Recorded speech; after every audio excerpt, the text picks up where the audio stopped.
Good evening, ladies and gentlemen, and welcome back to the unfortunate misadventures of Soseki Natsume. Wagahai wa neko...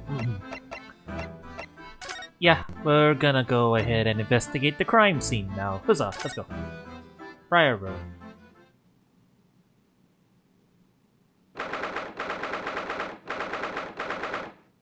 Jolly old London.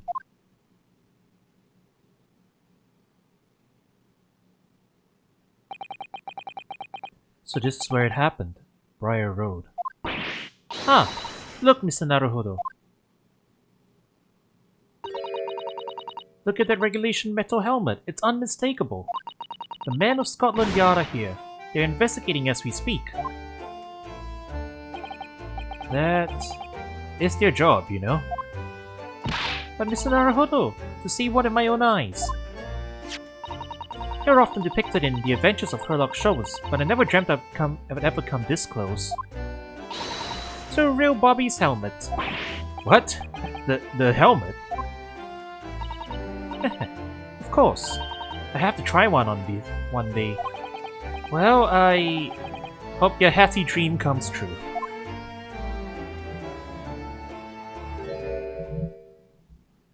Fish and chips man, he's here.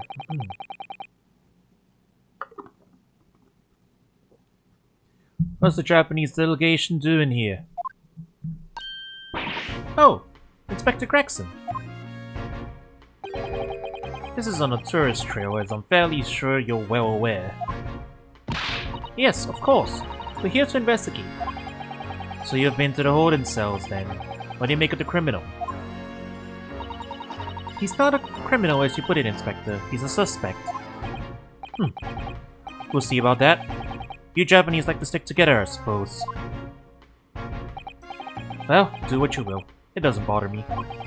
The bloke's in court tomorrow, whatever happens, and the verdict's a foregone conclusion. The stone-cold air of rejection. Take heart. London at this time of year is full of stone-cold air. That makes it worse somehow. Alright. So we have our man here. We can talk to him. He seems a little more responsible than Gumshoe, at least. You know, he has his stuff together a little better. But you know, we'll see. He is Tobias Gregson, you know, the good inspector, as opposed to Lestrade, so, yeah.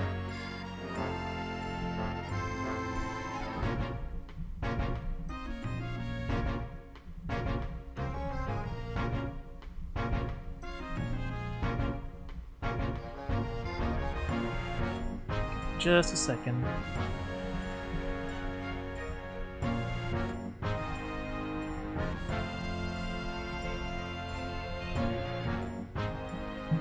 Alrighty. Sir, please take a look at my badge. Inspector Gregson, could I show you this? Am I supposed to know what that is? I've never seen that insignia before. It's worn by defense lawyers in the Empire of Japan, as a symbol of your profession. In other words, it's a worthless trinket here in Great Britain. Oh no, it's very important to me. It shows my spirit. An English gentleman keeps things like his spirit very much to himself, I'll help you know. Oh. Don't give up, Miss Naruhodo. It's too late. He's crushed my spirit already. F. Disappointment. Alright. Tell me about Scotland Yard, Inspector. Ever since I read about it in the Adventures of Herlock Sholmes, I've been fascinated by the place. The Yard is the most sophisticated policing organization you'll find anywhere in the world, ma'am. Oh, and you know, I've always dreamt of wearing a real Bobby's helmet. It does make them look the part, seeing that policeman there with his helmet on. You certainly get the sense that this is a man who will take no nonsense in his duty of protecting the city. Oh yes, doesn't he look wonderful? Being a London Bobby is hard going, I can tell you. Oh, really? First thing in the morning, you know what he does? Goes round and rouses all the laborers on his beat so they can get off to work. What? He wakes people up? Yep. Raps in their windows with a long pole. Did it myself, going back a bit. I had no idea. The Bobby works for the people of the town. It's just another one of his duties. After that, he starts tirelessly patrolling the streets all day long. He has to cover 20 miles a day. That's the regulation distance. I can't really imagine how far that is, but it sounds like a long way. Let me see.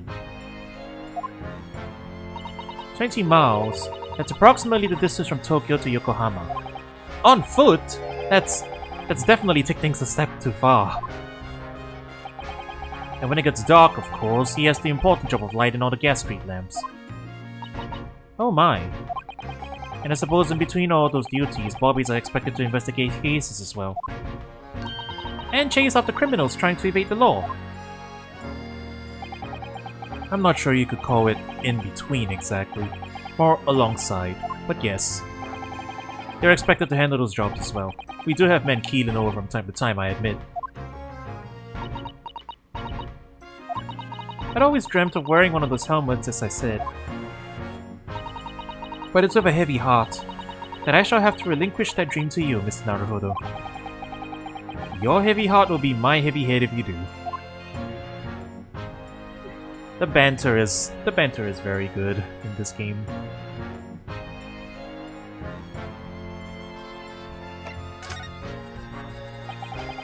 It happened at around 5 in the evening 2 days ago, just there on that open bit of pavement. The victim, a young woman, was stabbed with a blade from behind. Is it right that the lady is still unconscious now? You mentioned that she's being treated in hospital. I never said she was a lady. Truth is, unless she comes around pretty smartish, we won't be able to find out much about her at all. I suppose that means they haven't been able to take a statement from her, of course. Here's a map of the local area I happen to have on me. You can take it if you want. Really? Are you sure? It's yard policy to give lawyers defending suspects the odd bit of information to go on. I haven't actually accepted the job yet, but still. Man, this man already way more helpful than the Japanese police. Thank you, Inspector. You gratefully accept. The local map has been entered into the court record. Anyway, as far as we know, there was no one else on the scene other than the victim and your fellow countrymen. So who did it, do you think? Not much of a head-scratcher, is it? Well, I know Mr. Natsume is also claiming not to have seen anyone else around, but just because he didn't see anyone, it doesn't mean we can't be sure that nobody else was present. I'm sorry to have to tell you, but we most certainly can't be sure. How? Because, ma'am, the precise moment of the stabbing didn't go unnoticed. What? We have two very reliable witnesses, no less. Ah! It was a typical foggy London day, and your client obviously didn't see them. There were witnesses now.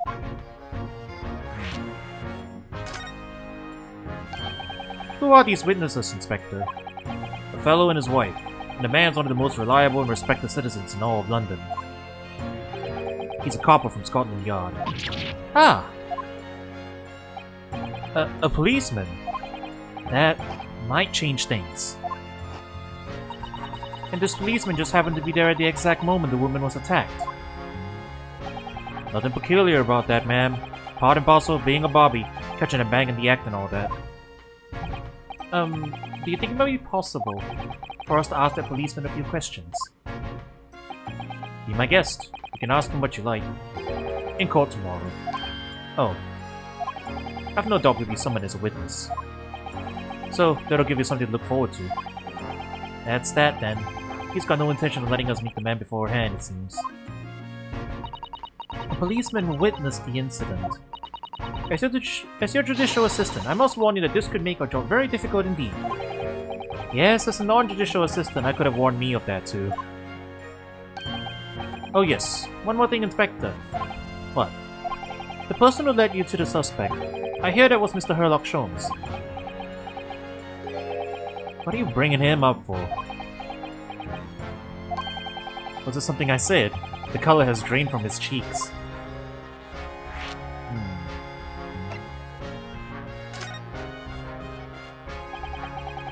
that twitchy Japanese bloke goes on trial tomorrow. Are you going to defend him or not? Well, makes no difference to me, but I will just say this. No London lawyer worth his salt will touch that case of a barge pole. Because the prosecution is being handled by the Reaper of the Bailey, you mean? There's no way to save the man now. It's a waste of time trying.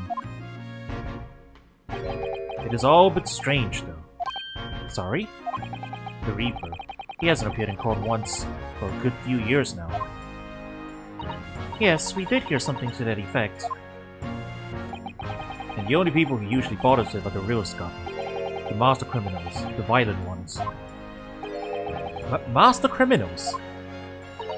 The violent ones? That's right. He handpicks his victims. Only deals with those guaranteed to go to the gallows for their sins.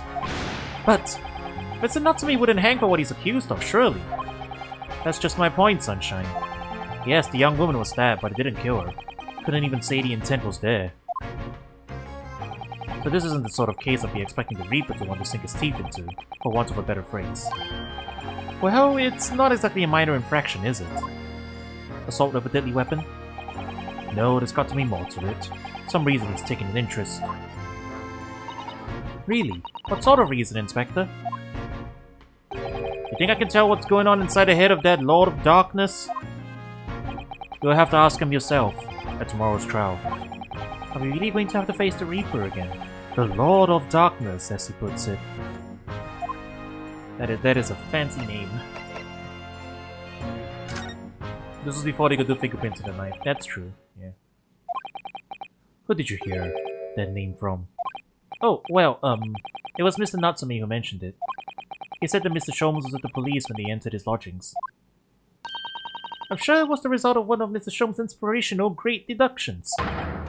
Fiddle-faddle. Huh. The man's an amateur, and I'm getting sick and tired of him showing his mug everywhere. Oh. I don't know where he gets his information from, but he turns up at the scene of the crime, wanders around spouting incomprehensible rubbish, and before you know it, he claims to have solved the case. Yes, he's quite astounding, isn't he? He is a great help to Scotland Yard, though, isn't he? Gibble gabble! Ah! Ever seen this before? Oh, yes, that's Rand's magazine. The wonderful publication in which the adventures of Sherlock Holmes appears. Yes, well, that wonderful publication, as you put it, sees fit to include several of the Yard's detectives in its stories. And the so-called great detective makes a mockery of all of us. If you ask anyone at the Yard, it's a misadventure to be included in any Sherlock Holmes tale at all. Well, I suppose there is an element of that. We work our socks off, every one of us, only to be frumped by the public thanks to that obnoxious detective. That man's as dangerous to us at Scotland Yard as he is to all criminals. That can't really be true, can it, Inspector? Clearly the great detective and the police have a complex relationship. Well, that is true, yes. Well, I don't think we're gonna get any more useful information out of the detective. Mr. Naruhodo, can I make a suggestion? Oh, yes. What is it? Well, it seems to me that we must speak with him about this. By him, do you mean Mr. Sholmes? Yes, Mr. Sherlock Holmes, exactly. Look at those shining eyes. You can't wait, can you? Well, Mr. Natsume did blame Mr. Sholmes for all this, didn't he? Yes, he did. He really did. Which makes him an involved party in the case. Are you just going to ignore that? I hope not. I assure you, it's not simply my selfish desire to meet with Mr. Sholmes again. The trouble is, we have no idea of the man's address, even. So how... It's Baker Street! How do you know that? It's in the stories, of course. 221B Baker Street, the most famous address in the world. Oh, I see. Well, there's nothing to stop us from going, I suppose. We better try to find our way there before Susato-san gets any more excited and unpredictable. Hurrah! I'll summon a carriage. So, we're to have a reunion already. With the great detective, Mr. Sherlock Holmes. Well, we have to look at the crime scene first, though. Right? Wow, what happened to that bicycle? Oh, a British bicycle, look! Although the wheel is so misshapen, I'm sure it couldn't possibly be ridden anymore. Someone must have been doing some breakneck cycling. It seems bicycles have become extremely popular in London recently. There's even a movement to change women's dress to allow them to ride as well. The bicycle fad won't last. I don't see why anyone would want to ride something like that.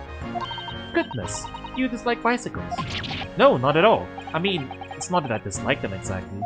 It's just that any occupation that involves taking both your feet off firm ground seems reckless. If you'd ever tried walking on stilts and fallen into a river, I know you agree with me. We'll have to hire a bicycle sometime. You can sit behind me while I ride you around. Ah, you can't ride a bicycle.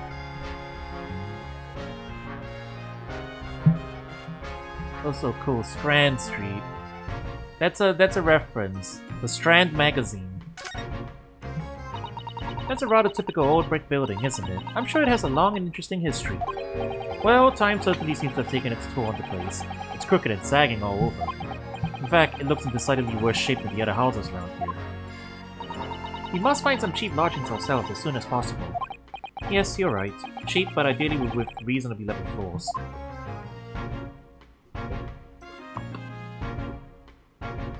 Yeah, it does sound familiar though. Let me check.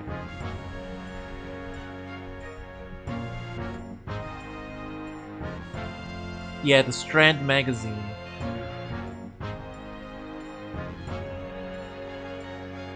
So here's the fun fact, chat. Fun fact for you guys. In real life, the real magazine that Sir Arthur Conan Doyle published his stories in was the Strand magazine. So that's a little cute reference over there, up on the building. If you didn't know, now you know.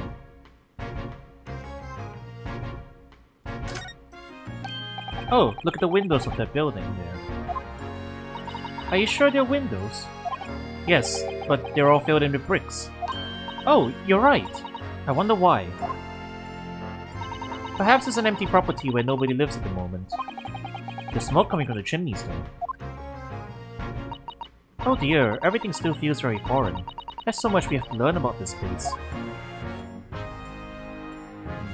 Wonder if somebody saw it from a window then, like the upper floor window. The clouds look so big and heavy in the sky, don't they? And with dense fog as well, everything looks hazy. Well, it is known as Foggy London Town. I can just make out some sort of spire through the fog. It looks like it's still being built though. Aha! Yes! That must be the Crystal Tower, being built for the great exhibition that's to open in 6 months' time. Apparently it's going to be very striking, placed on all sides in the symbolic centerpiece of the exhibition. It's to be the largest exhibition in history, isn't it? I can't even begin to imagine it. I think that's a real thing too, actually. Hang on.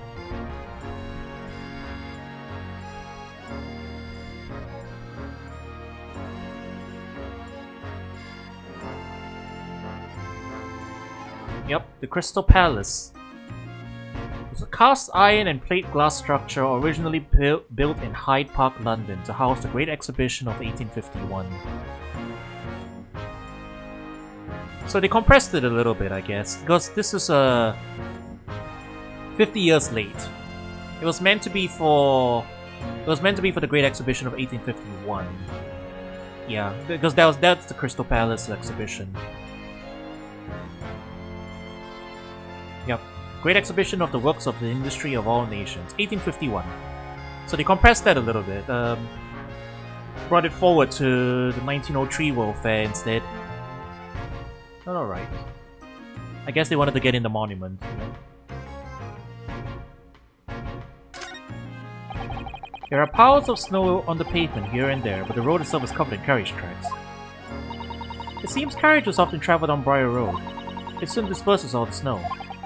I slipped over when I was walking down the pavement earlier. It seems like it would be far safer to walk on the road instead. Oh, but you're rather small, Miss Naruhodo, and dressed all in black. I worry coachmen might not see you, and you could be flattened by horses. Well, thank you for the rather small concern. Alright. William Robbins. That seems like a... Hang on.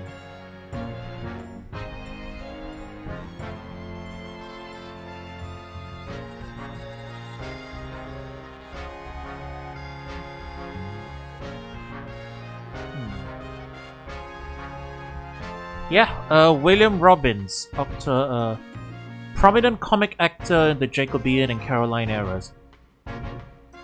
He was an actor.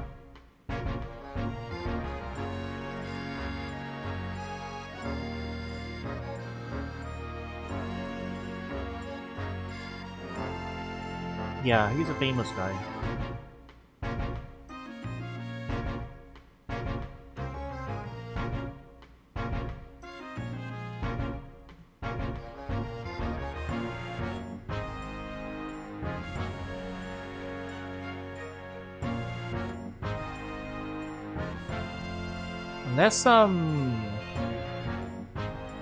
There's a few different William Robbins. Yeah, it's probably the English comic actor though. Looking at it. All right.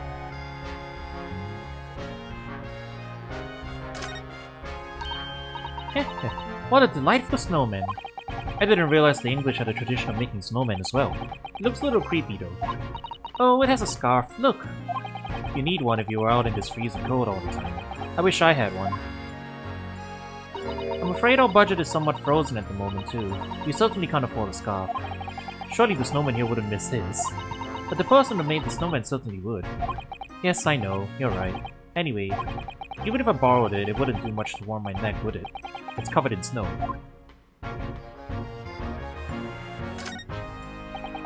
This patch of pavement must be where the incident occurred. Yes, it's a very wide open space, isn't it? That's true. I can't see anywhere an attacker could have been hiding. Oi! What are you foreigners doing here? Ah! Oh, you're just investigating the scene of conspiring mustache fella from Japan, are you? Conspiring? Come here to destroy evidence, have you? Get out of here before I give you an item. Go on! He shoot us away like rats. Yes, we should give him a wide berth, I think. What a disappointing experience. What if we just talk to him? There's one of the officers from Scotland Yard. The police are making sure the crime scene is undisturbed. I have a feeling that if he wandered too close, we'll be clapped in irons. I think perhaps you're being a little overcautious. We've done nothing wrong, so we have no cause for concern. Oh no, I'm not getting caught out again. Twice is enough. Twice I found myself in handcuffs despite not knowing a thing about what was going on. Yes, you've had some dreadful experiences. I'm sure that it's that wide-eyed look of panic you're so prone to. It does you no favors at all. Ugh. Alright. I guess that's all the information we're getting out of this. Oh, that's a Scotland Yard carriage. They use vehicles like that to rush the crime scenes and cart away criminals. You're very well informed, aren't you? It's long been a dream of mine to ride one of those through the streets of London. Well, just pick up a stone and throw it through one of the windows then. But that would mean being arrested in order to ride it, wouldn't it? Still, if it's the only way, help me find a good stone. No, I wasn't serious. I don't think she was either. Alright. We do not get to investigate.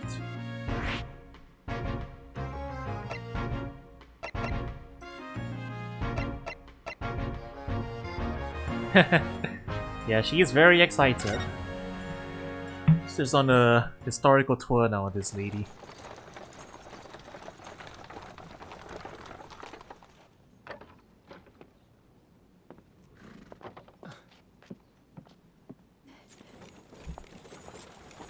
Thank you very much. It's just up there overlooking the street. Good day. Thanks again.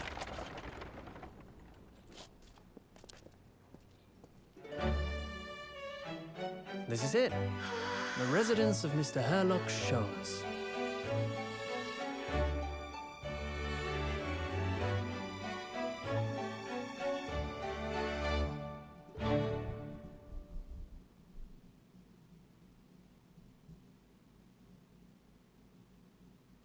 That's an accurate reproduction, yeah. That is in fact what it looks like, yeah. It's a Brit weep. So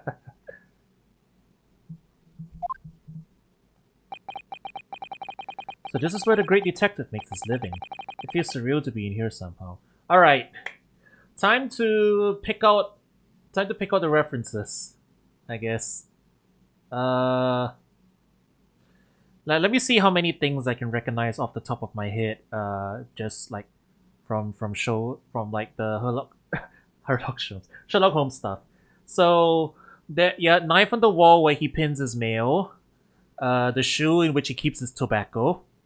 That's on the fireplace. Yeah, he keeps his tobacco in there.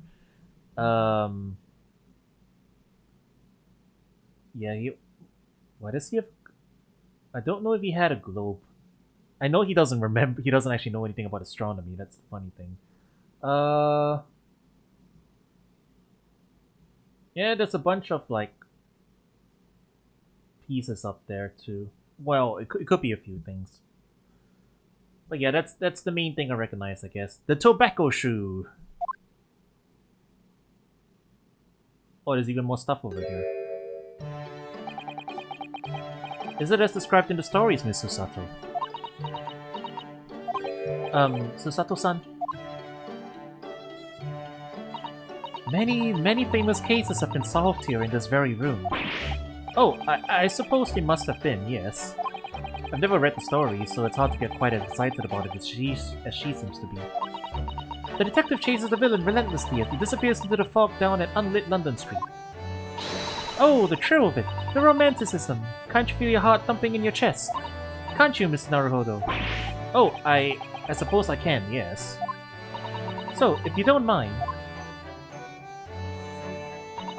I'll just stand here and soak up the atmosphere for a while longer. Please, don't mind me. She's obsessed. Well, it looks like our detective friend isn't home at present. Excuse me, is anybody home? Oh, do we have a visitor? Yeah, I figured it was Iris. Hello! Is it a big new case from Mr. Sholmes? Hello? Wait. Aren't you... Oh, how rude of me. I'll go and make some tea at once. I'm sure it's the same girl. Miss Susato, did you see the girl who was just here? Oh yes. Isn't it truly extraordinary? To think that the King of Bohemia came to this very room to ask Mr. Sholmes to take on his case. Ah. A scandal in Bohemia. I remember that case, yes. The King of Bohemia? King Wilhelm Gottsreich Sigismund von Obstroin, of course. Sorry, I'm drawing a blank. Also, in real life, Bohemia, I don't think had a king at the time. But you know, they didn't want to piss off any real royals, so that's a fun fact for you. Forget the adventures of Sherlock Holmes for a moment and look over there. The tea's brewed, and I have a freshly baked cake as well. Ah, it's you. I knew it. Susato-san recognizes her too. Ah, there you are. I'm taking that with you as well. Well. I was looking forward to the trial run on my experimental smoke grenade launcher. Oh, good day to you. Well, the inventor, I suppose, of that machine.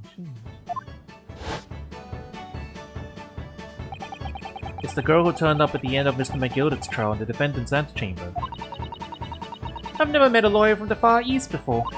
Poor you, having to get straight to work when you've only just arrived in London. Oh, yes, it was challenging. Well, try this tea. It's my special blend, you know? Oh, thank you. Is tea supposed to look that color? Oh my, what a fragrant yet mellow flavor. Hooray! It's a winner! I tried blending different leaves designed to alleviate fatigue, you see. You must be exhausted after your long voyage here, and you have another ticklish trial tomorrow. Oh, and you're to defend a Japanese man. I do wish you lots and lots of luck. Did Mr. Sholmes tell you about us by any chance? Oh, you know Hurley, do you? Hurley? Mr. Sholmes to you, surely. Mr. Sholmes was a fellow passenger on the boat that brought us to Great Britain, you see. Was he really? Well, I had no idea. I'm afraid Hurley's out on an errand again today, even though he's just returned from overseas. Wait a minute. We met this girl for the first time ever yesterday. We met this girl for the first time ever yesterday after the trial, and only briefly at that. How on earth does she know so much about us? Did she deduce all those things, do you think? And perhaps more to the point, why is she here in Mr. Sholmes' suite? Oh, silly me. I haven't introduced myself, have I?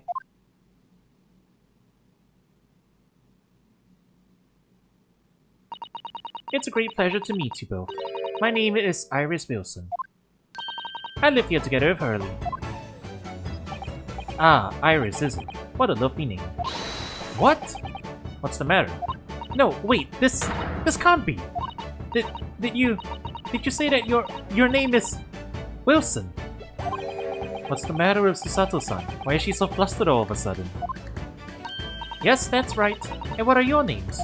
Oh, I'm Ryunosuke Naruhodo, a lawyer from Japan. Oh, sorry. I'm Mr. Naruhodo's judicial assistant, Susato Mikotoba. It's wonderful to meet you.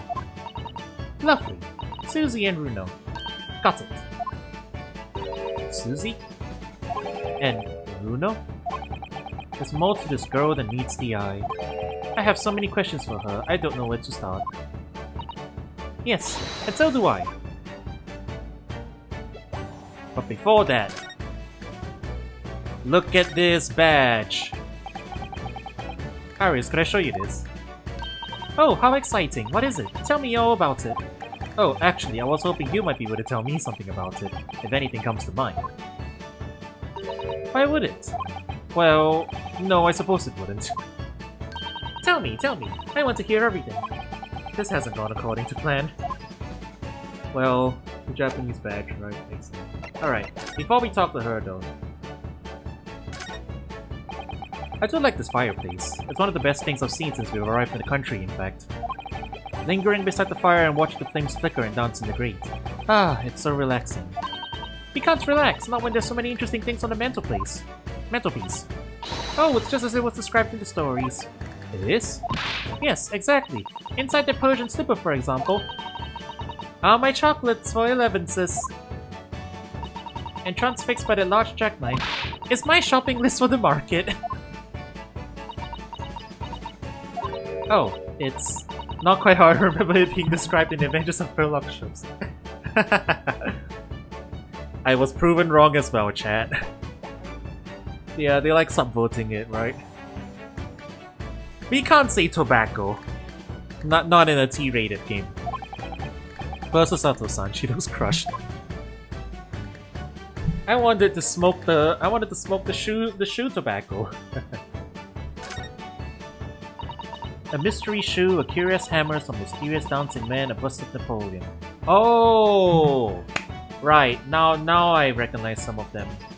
The first two I'm not too sure. The third one is there's a case about the mysterious dancing men. The dancing men were a cipher, and then the bust of Napoleon was it had something hidden in it from, I think. Yeah, there's something like that. Ah, what an entrancing collection! This is the first time in my life that I've seen a lonely old shoe displayed as an ornament. Oh, those are all mementos that Hurley has collected from his past cases. Really? Even the bust? Yes, that's right. When the mood takes him, he likes to throw it on the floor and smash it to dust. The poor defenseless emperor. Mr. Sholmes destroys it. Yes, and then he buys a new one. You make it sound like he has the temperament of an insane sculptor. Ah, how entrancingly bohemian of him. Yeah. Well, that's fun. You can tell like the developers were fans, right?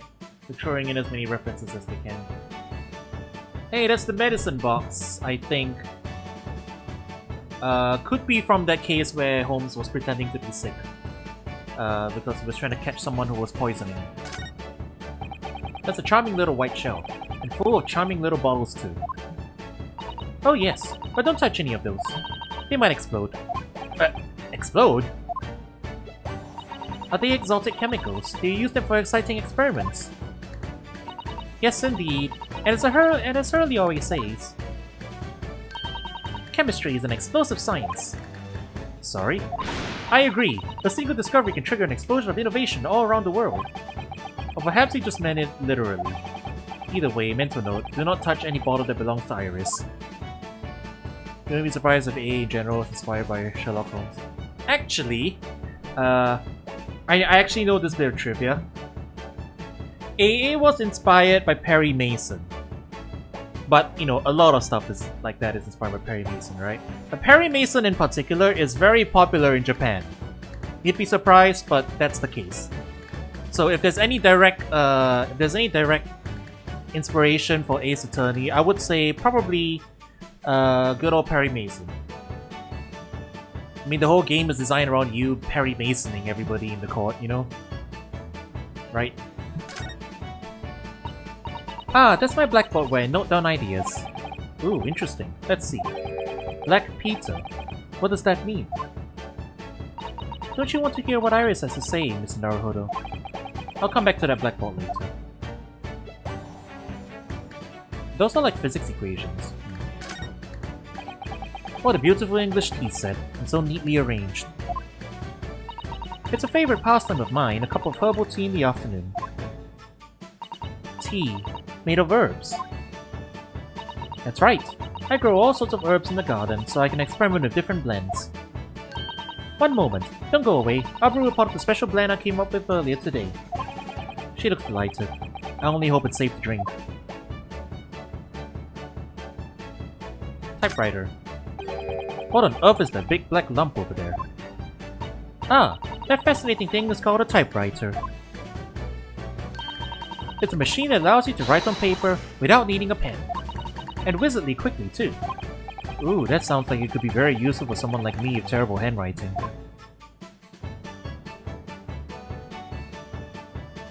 Alright, anything else interesting over here? No, I think that's everything here.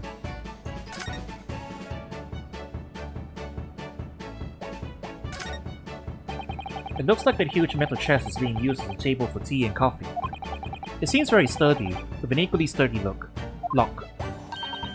Mr. Naruhodo, you mustn't go around opening things. I always have to keep an eye on you, don't I? You're very mischievous. How did you come to that conclusion? Ooh, that chest. Contains some of my most valuable things. And that smile tells me you're not going to give us any clue about what they are. Probably instruments, I guess. There's all sorts of these shelves. Chemistry apparatus, books, papers, and lots of things I've never seen before. It's all heaped up so high, I can't help feeling that the whole lot is going to topple at any moment. I keep telling Hurley not to cram so much in those shelves. Good advice. He wanted to look up something in one of those books a while ago. But it was so tightly wedged in, he couldn't get it out. So he went and bought a new copy instead. Yeah, that sounds like him. Ah, I've seen pictures of Western musical instruments like this. It's called a violin, isn't it?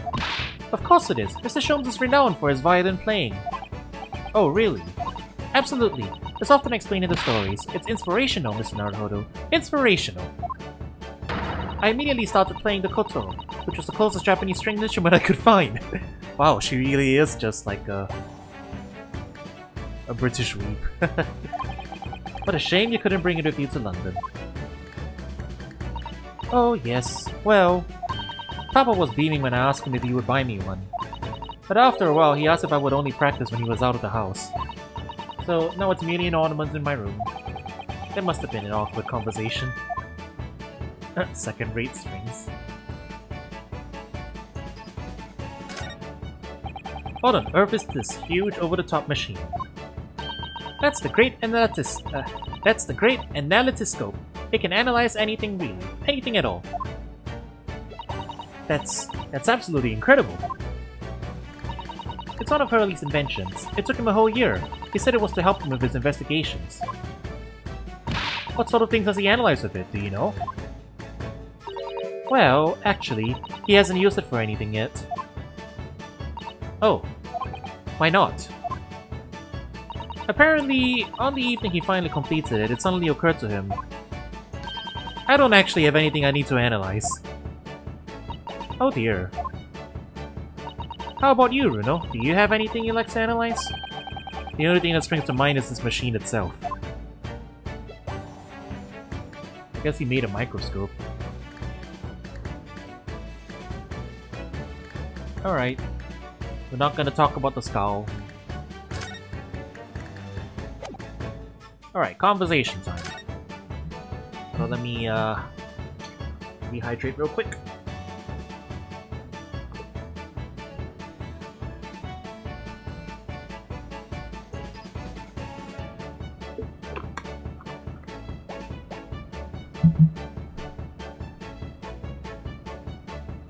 Right. It was you that we ran into yesterday, wasn't it? At the Old Bailey. Yes, that's right. You were ever so helpful. Thank you so much. Oh no, not at all. I'm so sorry we couldn't have been more welcoming. Though, at the time, we did have a rather large gun pointed at us. Like this. Thinking back now, you left with Miss Lestrade in tow, didn't you? Oh yes, that awkward witness, Gina Lestrade. Oh, Jeannie? Yes, she's a professional pickpocket. So we found out. It was very naughty of her to pinch my invention like that. Are you referring to the trial-disrupting gun-like contraption? Exactly. So I followed her, you see, to get it back. Perhaps I should think about fitting a self-destruct mechanism in my inventions. This girl was dangerous. Anyway, I brought Ginny back here after that, so she could apologize to my trusted technician. Sorry, your technician? Hurley, of course, silly. Hurley? Yes, Herlock. Herlock Sholmes. We live here together. I had no idea the great detective had such an interesting young daughter. Daughter? Not likely. What? I wouldn't call him Hurley if he was my father, would I? Well then, what is your relationship with Mr. Sholmes? Well, I expect you found out that lodgings of any kind in London are very expensive. So the solution is to share the cost of a partner, a roommate. Your roommates? I hope you don't mind me asking, Iris, but how old are you? 10 at last this year. Well, what of your mother and father? Oh no, they're not around. Oh, I see. I wonder what the story is there.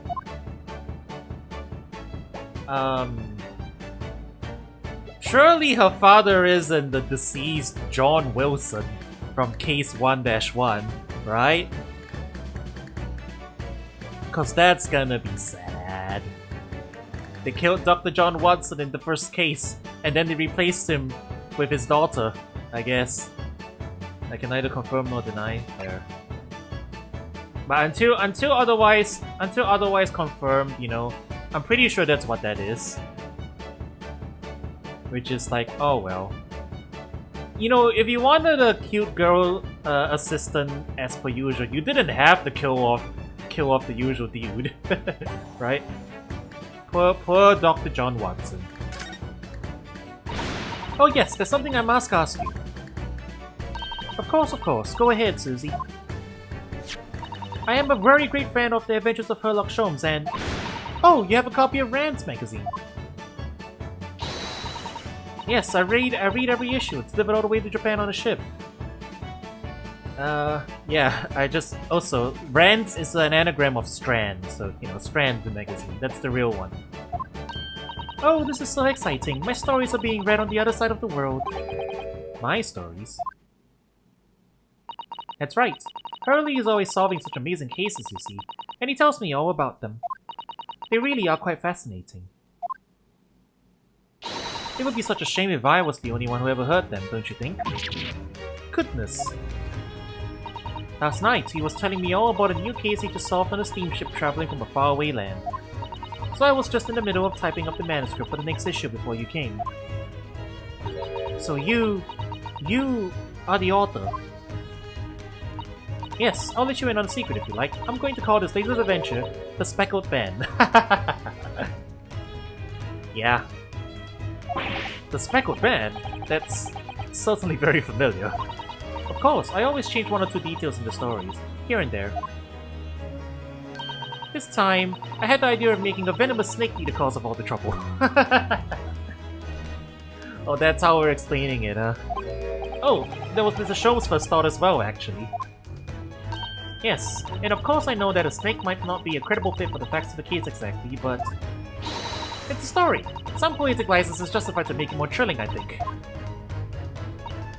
So, do you mean to say... are the stories about Mr. Sholmes that are published in Rand's magazine all written by me? Yes, on my wonderful and very modern typewriter. But all the stories I've ever read are written by a doctor of medicine, Dr. John H. Wilson. Susato-san's getting more and more worked up. Ah, yes, that's me. I mean, my name really is Wilson. But what about the doctor of medicine part? That's all true too. I am a doctor of medicine. No, at 10 years old? At 10 years old. Well, that's quite incredible. But Dr. Wilson is an English gentleman. Ah, yes. I did alter the setting slightly, for the stories to be more compelling. Oh. Well, it sounds a little strange, doesn't it? A great detective with a 10-year-old girl in tow. Lolly child genius is a really common Japanese trope. It kinda is. But, you know, we've had, let me count. We've had Ace Spirit Medium, Ace Forensic Investigator, an Ace Thief, Ace Lawyers, prosecutors, both sides here, and an Ace Princess, I guess. So it's not that. It's far-fetched for reality, but it's not that far-fetched for Ace Attorney, you know. Like, sure, I can roll with it. But then, you know, there was a real John H. Wilson who was a doctor of medicine who was in Case 1-1. Why are we not addressing that? I suppose it does, yes. Poor Susato-san. She looks like her whole world has just fallen apart.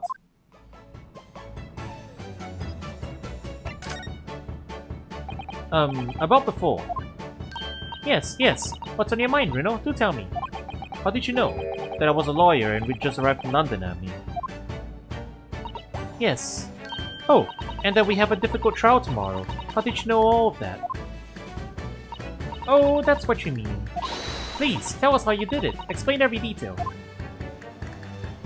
Of course, I'd be delighted, although there's really no mystery. Now, let's begin. Iris Wilson is proud to present her Logic and Reasoning Spectacular. Oh, we're doing this. First of all, I knew already that you were a lawyer, Bruno. After all, I met you yesterday at the Old Bailey in the defendant's antechamber. But you also said that we'd only just arrived in London. How did you know that? I observed the passport and travel ticket protruding from your breast pocket. Oh. So I was reasonably confident that you must have only just arrived in the country. And on top of that,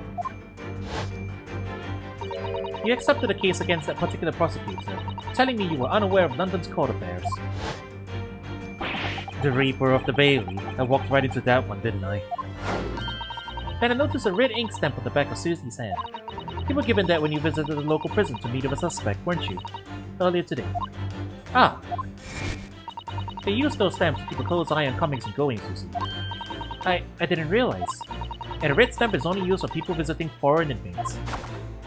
So, that told me that even though you had only yesterday concluded the trial of Magnus MacGilda, the two of you had already had cause to visit a foreign inmate at a local prison. However, neither of you was wearing a particularly sad expression on your face, so I concluded that the prisoner was unlikely to be a friend or a relative. That led me to believe that you must have accepted a new case. I see. But how could you have known that the trial is tomorrow? Well, having barely been home a few hours yesterday, Hurley solved yet another case. It obviously amused him. He told me that he caught a Japanese man who was bawling and trembling. A Japanese man? Well, clearly there must have been. Mr. Natsume. Now, Runo has that fancy Japanese sword. And I think your outfit is called a kimono, isn't it, Susan? Well, anyway, it was clear to me that you both come from Japan yourselves. So I put two and two together and decided you must be defending the Japanese man Hurley caught. And there was only one conclusion those facts could lead me to. You both came here to ask Hurley about the case. There's a note on the mantelpiece that says the man's trial will be tomorrow. Hurley is always stabbing his nose with a knife, you know. He is silly. And that's all there was to it, really. Thank you for listening. I'm Iris Wilson, and that was one of my great deductions.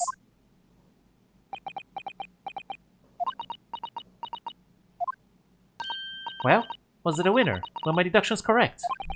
They were spot on. That was amazing, Iris. Truly a great deduction. You even managed to certain something of Mr. Sholmes' delivery. Oh well, I was just copying Hurley's style for that. This is really good news. Very good news. You could tell us all about the case involving the Japanese man. You will, won't you, Iris? Please? The case of the Japanese man. So yesterday, Mr. Sholmes apprehended a Japanese man, you were saying? Yes. Hurley had just arrived back in London after his sea voyage, but the police were waiting for him at the railway station to take him directly to the crime scene. Ah, the great detective is a popular man, it seems. Apparently a woman was stabbed on a quiet street somewhere in town. There were witnesses who had seen a short, shifty-looking, stooped man running away from the scene. A short, shifty-looking, stooped man. Mr. Natsume, beyond any doubt. Soseki-san said that he didn't see anybody else in the street at all. But it seems there were witnesses after all. Hurley used his great deductive powers to determine the man's address. It was a lodging room very nearby. He went directly there to police, and what did they find? A short, shifty-looking, stooped man shivering in fear. Ugh. Mr. Sholmes' great deduction certainly hit the mark that time. Of course it did, he's a great detective! Still, that means that the incident occurred only 2 days ago. Surely tomorrow is too soon for the trial, isn't it? Definitely. We have no time to investigate properly. Hurley says that London is rife with crime. Oh. Scotland Yard is doing its best, but they can't stay on top of it apparently. Oh dear. I hadn't realized the situation was so dire. That's why they can't afford to spend too much time investigating cases and trying the criminals in court. Staff and money are both short. Crimes are usually pinned on the first suspicious person. That's terrible! I suppose it's the harsh reality of the workings of the world's greatest justice system. I suppose it is, but in that case, I don't hold out much hope for Soseki-san.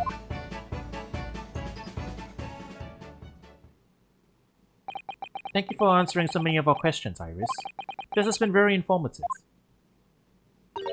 Oh, you're most welcome. I've had so much fun. Do you happen to know where Mr. Sholmes is at the moment? As you guessed, we'd like to ask him some questions about this case as well. Ah, well.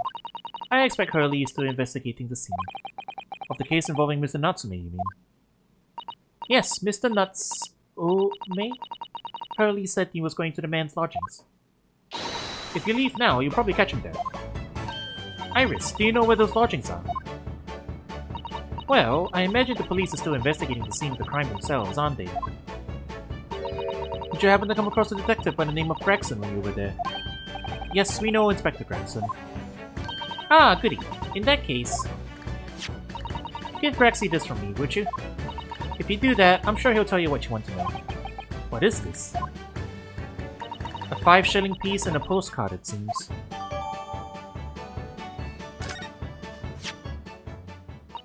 It reads, "Tell the gentleman in black whatever he wants to know. I trust that won't be a problem."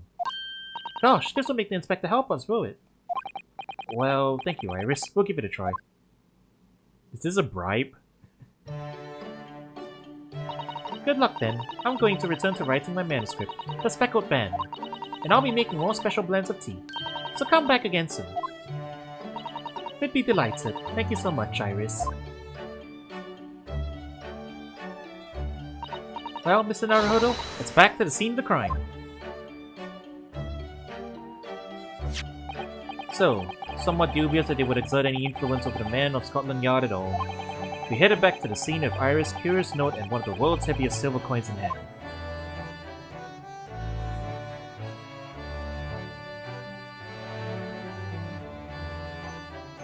Oh, we hit another to be continued here, huh?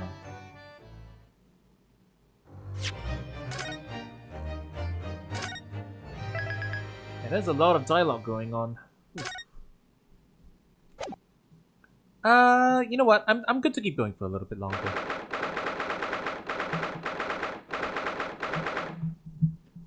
Quick check with chat. How much long is this the last is the next save point going to be before the trial?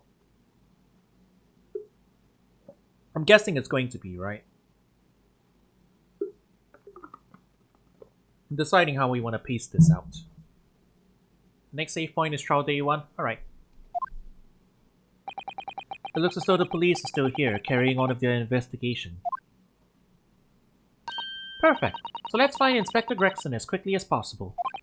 Yes, and let's see if he'll take a break from his chips to look at that silver tip Iris gave us for him. Take a look at it.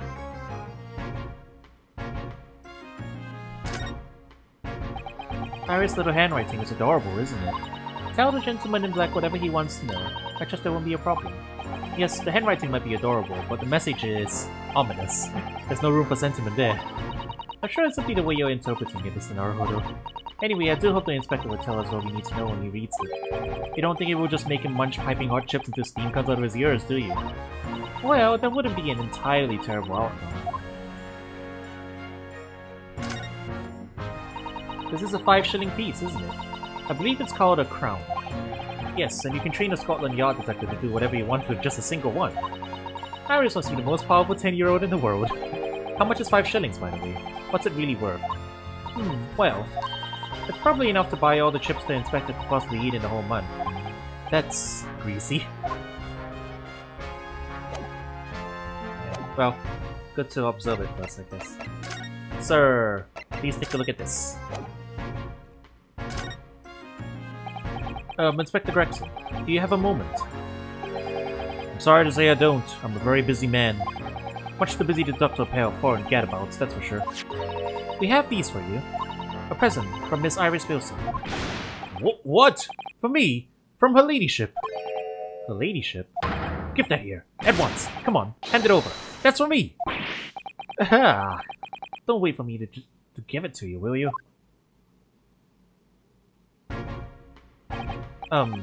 What was that coin exactly? It's a silver crown, obviously. But it's a lot more than that. It's, well, it's an appearance fee, that's what it is. An appearance fee? Oh, I see. You mean... It's right. For the adventures of Herlock Sholmes. Her ladyship always offers me a little financial reward for featuring me. Every time. Yes, of course. I know about all your exploits, Inspector. I read them avidly. Of course, using my name without my say-so does make me the butt of a lot of unpleasant jokes, but still. I am sorry, Inspector. That must be difficult for you. Never you mind that. So, what do you want to know then, eh? Sorry? Tell the gentleman in black whatever he wants to know. I trust that won't be a problem, it says. Well, obviously it's not a problem. Go on, fire away. What do you want to know? Well, if you wouldn't mind, Inspector, we'd very much like to know the address of Mr. Natsume's lodgings. Ah, the little knife-wielding, mustached Japanese fellow. He lives in a right old hovel. It's just over there. Look. On the first floor of that house in the corner where the wreck of a bicycle is popped up. That is nearby indeed. If I remember right, the landlord is a Mr. John Garrett. Oh, it's a royalties check. Hey, that's another character from the from the Home Stories. The Case of the Three Garridebs. Right, well, if you see her again, you make sure you give her ladyship my regards, you hear? I mean it, you tell her that Gregson sends his very best wishes. Don't worry, Inspector, we will. Goodbye for now, then. And long live her ladyship.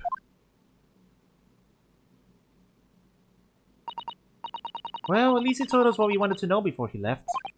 Yes, so then, shall we go and see what we can find in Mr. Natsume's lodgings? Definitely. So that's what this case may be a reference to then? Well, maybe not direct reference, obviously.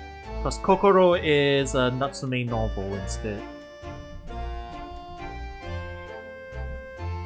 The Adventure of the Three Gyarados.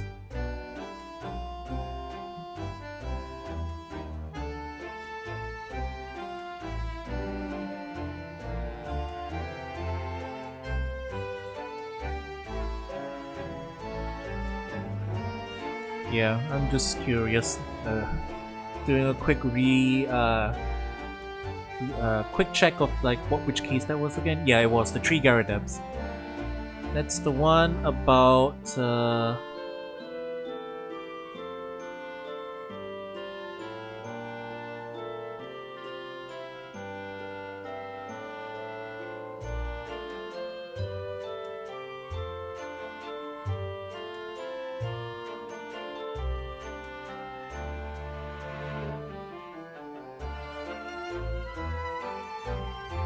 Yup, it's oh, it's this case, right. So, it's the one where Watson gets shot in the leg, and Holmes like gets absolutely pissed. One of the like rare footage of Sherlock Holmes actually pissed.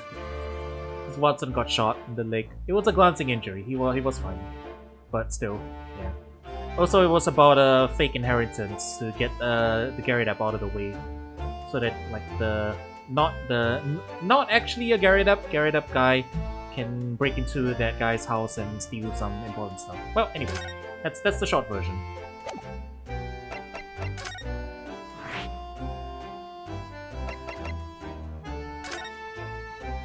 I wonder how much of a reference there's gonna be in this one then. We'll see.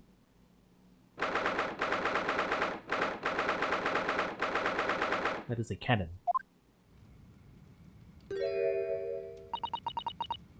May I help you? Ah, yes. Would this be the residence of Mr. John Gyarados? Indeed it would, sir. And who may I say is calling? My name is Ryunosuke Naruhodo. Mr. Naruhodo is representing Mr. Soseki Natsume. I believe he takes lodgings here. We would very much like to ask him some questions about our client. One moment, please. I shall convey the message to Mr. Gyarados. Did you see that, Mr. Sato? That was a real-life English maid. I know. As I understand it, anyone of standing in English society employs a number of household staff. But that was the first time I've ever seen one in the flesh. Oh, this day keeps getting better. It certainly feels like we've really arrived now, doesn't it? We need only to meet a butler and the experience will be complete. Well, I'm not sure if I'd go that far, but I understand the sentiment. Thank you for waiting. Mr. Gyarados will see you now. This way. Fancy man with a pipe, eh? Alright. A broken shelf. Alright. Hope if you don't mind if I'm poking around and looking at your cannon first. That's a full-size cannon! What's it doing in here? Oh my. It's real. I thought it might be a replica. That old thing. Ah, that's little more than a toy. Sorry? The army was selling it off when I retired, so I decided to give it a new home. Never know when the enemy might attack next. Jolly use whatever cannon around about the house. Ah, I see what you mean, chat. The shape of your heads. It's the sun and moon. Really? It isn't overkill? Be prepared, I always say. You never know what this twisted world is gonna throw at you next, boy. Do you think there may be trouble brewing, Mr. Gyarados? Always is. Take Joan here. Never fails to have a clean apron in reserve. Dries them over the barrel, you see. They dry very well on the cannon there, Joan tells me. Which rather proves my point, I feel. It's been reduced to a drying rack. No wonder the huge cannon looks like it's hanging its head in shame.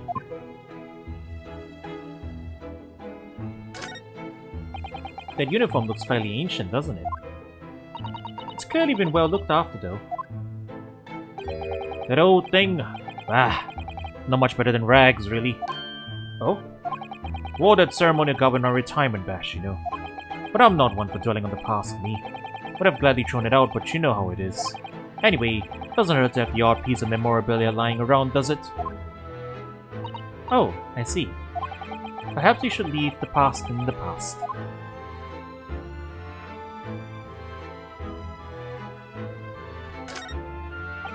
I notice you have a pile of books here, Mr. Garda. Do you enjoy reading? Ever experienced a London winter, boy? The nights are long. No better way to pass the time than in front of the fire of a jolly old good book. Oh, there's a copy of Rant's magazine here, I see. No doubt Mr. Garda enjoys the adventures of Sherlock Holmes too. The great detective has a great many followers, it would seem.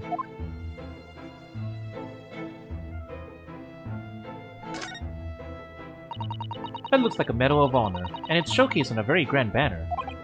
Yes, it's displayed of some pride, I would say, although it bothers me that it's not straight.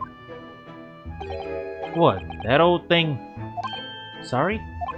I should be glad to see the back of it, but the General would turn it in his grave if I disposed of it. The wall is the best place for it. Keeps the bally thing out of my way. So it's just been polished to shine by accident, I suppose. There appears to be an inscription on the medal itself, look. Let me see. It says, "For distinguished participation." Sounds like the kind of honors even I could be in line for. Well, one doesn't like to blow one's own trumpet, but I was given that for my time in the army. Can't measure an officer but a number of medals to his name, of course. Common knowledge in military circles. It's got some big tank shells here, though. Good day to you. John Garda, at your service. Pleased to meet you, sir. This is Ryunosuke Naruhodo. He's a defense lawyer. Do excuse me not getting up. Took a shot to the knee a few years back in the Battle of Meiwan, don't you know? That's...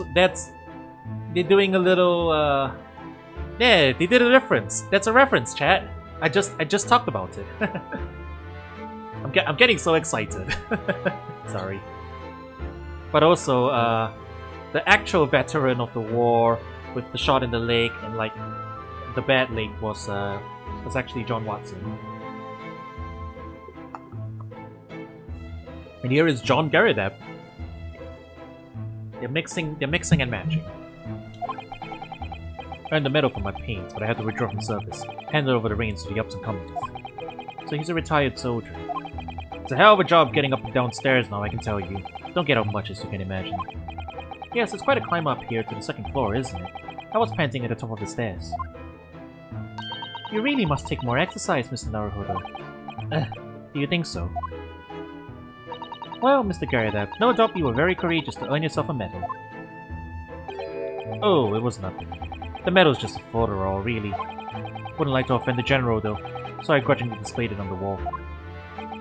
Why don't you fetch it down, Joan? Let these good people see it properly. Joan, fetch the... Ah! Dash it all, woman, be careful! Oh, dearie me, I do beg your pardon, sir. You jolly nearly took the skin off my hands. I shall be more careful, sir. So anyway, there you have it. Living the quiet life now. Yes, I see. Now then, I hear you want to know about the chap lodging downstairs, is that right? Yes, we would be very grateful if you could answer some questions for us. Only to thieves, naturally, especially if it helps to keep the peace here in Blighty. We've forged an alliance with the Empire of Japan recently, as I'm sure you're aware. So this case is very much in the public eye, as it were. Oh, is it? Even had some famous detective poking around, you know, in this old house, would you believe? Yes, Mr. Sherlock Holmes. Could have been. Didn't catch the chap's name.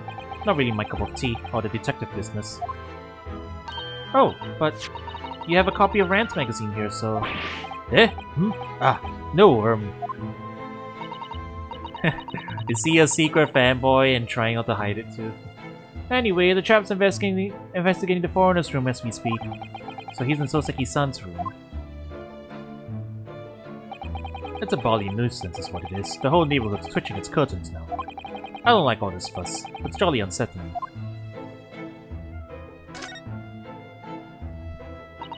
About Mr. Natsume then, Mr. Garda. Please, do tell us.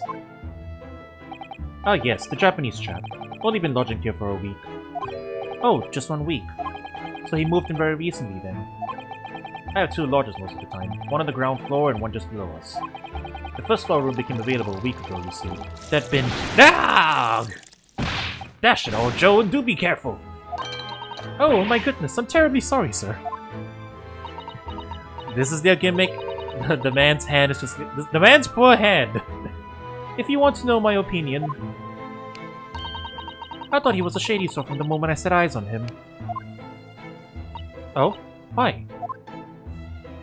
He seemed to have a most nervous disposition, always shaking and looking over his shoulder. The man had shady written all across his sweat-soaked brow, if you ask me. I said to myself, Joan, that man is trouble. Sooner or later he's going to do something untoward. And I'm rarely wrong about anything. He won't be calling this maid as a witness, that's for sure. Was there anything else that struck you as suspicious about the man at all? Yes, oh yes, indeed there was. And she's dying to tell us.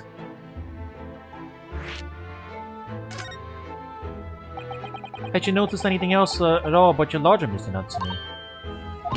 Oh my word, yes. The man was shaded in an orchard. Could you elaborate? Well, take the man's room. Absolutely stuffed full of books it is, more than anyone could ever read. And he never so much as passes the time of day with another living soul. I haven't seen a single visitor call. Are you calling me out? Excuse me, ma'am? I'm being called out by a Victorian maid. You know, some people will pay good money for that. He just trots off to that old bookshop every single day, and comes back at 5 to light the gas fire. And the funny little man is up long past the time everyone else in the house has gone to bed too. Oh, I see. The gentleman on the ground floor goes to bed at around 9 each night. But I've never known that Japanese fellow to retire any earlier than 2 in the morning. Ah. Could you clarify something, I wonder? What, pray? How do you know so much about Mr. Natsume's routine? Oh! I'd understood that neither of the lodgers lived on this floor of the house. Is that correct? That's right, yes, they're both below us, on the first floor and street level. Why are you sweating, sir? Then, how is it that you know so much about the lives of your lodgers? Precise times that they come back in the evening, for example, even the times they go to bed.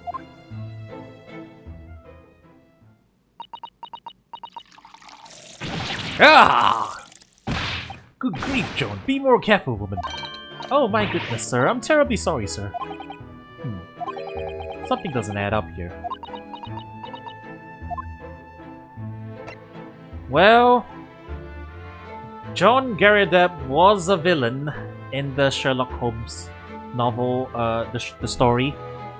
So immediately we are sus of this person. But then again, they completely upended Speckled Band, so it's not like that's a guarantee, you know, that, you know, oh, they did it.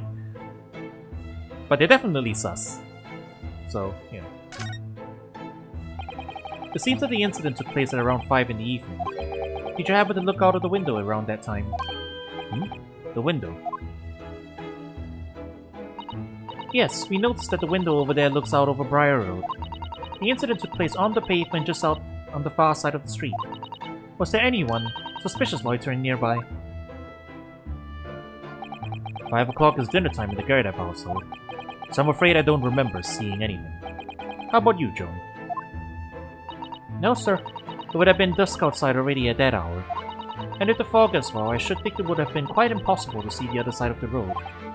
Oh, I see. Did you notice anything else out of the ordinary then? Such as? Anything at all, even if it seems unrelated. Well. Yes, was there something then? Well, it's nothing particularly significant, but around that sort of time of year, there... Ah! For the love of God, Joan, watch what you're doing! Oh dearie me, what have I done? I'm awfully sorry, sir. Do be more careful, woman. Of course, sir. If I may, Mr. Narrow Hollow. Oh, yes. I have an exceedingly good memory, and as far as I remember, nothing of any significance took place here at that hour. Nothing at all. Oh, really? Mr. Garrideb? The way you were talking before, it sounded rather like there might have been. Oh, well, as I was saying, it was just a trifling matter, really. Nothing of— Argh! Joan Dashido, what is the matter with you, woman? I'm begging your pardon, sir. Nothing happened. Yes, quite. Nothing happened. He sat down to a quiet, uneventful meal. Joan? That's right, Mr. Garadap. What is the matter with these two? It sounded like something happened here in this room on the evening of the incident. But what? I wish I knew. Yeah, beginning to see who wears the pants in this relationship.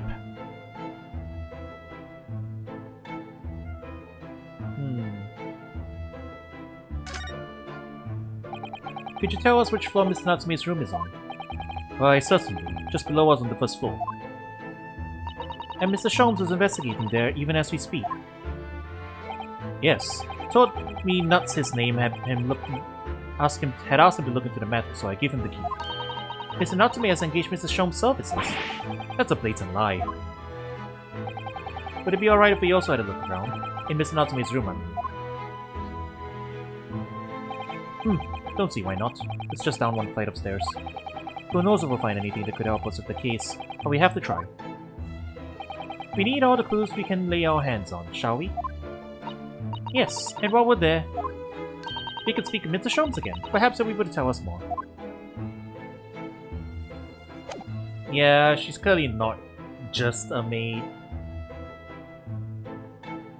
Given that the Gyarados were doing impersonation in the original novel, this is clearly somebody impersonating a maid. Dun dun dun. That's all I got though. I don't really know anything else. Look at that enormous screen. It must have been put there deliberately, surely. Yes, it certainly seems like someone's trying to hide something from view. What could be behind it, I wonder? I'm going to have a very quick look. Just a little peek. Ahem, ahem. Maybe let's not, Mr. Sato. I think the maid is going to head us off with a cup of tea. Ahem, ahem. Indeed. Oh, look! What a wonderful collection of cakes lined up on the gleaming silver cake stand. Lined up? It looks more like someone had half demolished them to me. Afternoon tea is a time of indulgence, you know. It is quite the English way. It is Mr. Garadap's custom to take 2 cakes of his tea. That sounds delightful. Oh, wait a minute though. There are at least 10 cakes on this cake stand. Well, naturally, and it would never do to waste the leftovers. So whatever Mr. Garda doesn't eat, I say to myself, Joan, you shall have to tidy up. How magnanimous of you.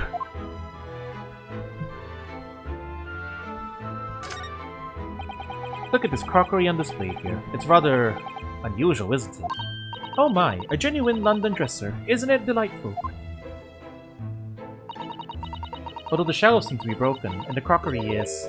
Oh dear, it's in pieces. It really is. The word cracked wouldn't do the chinaware justice. Ah, I wonder. Perhaps the cannon was fired at it. Yes, probably something like that. But let's not delve too deeply here. This is probably relevant. Right. Actually, let me just look closer. Looking a little closer. Alright. Let us theorize. Something clearly happened here. There is a broken shelf and broken china. The cakes are all over the place. All the pictures on the wall are like tilted. The sword is off its hinge and everything. And there's what appears to be a bunch of soot down there.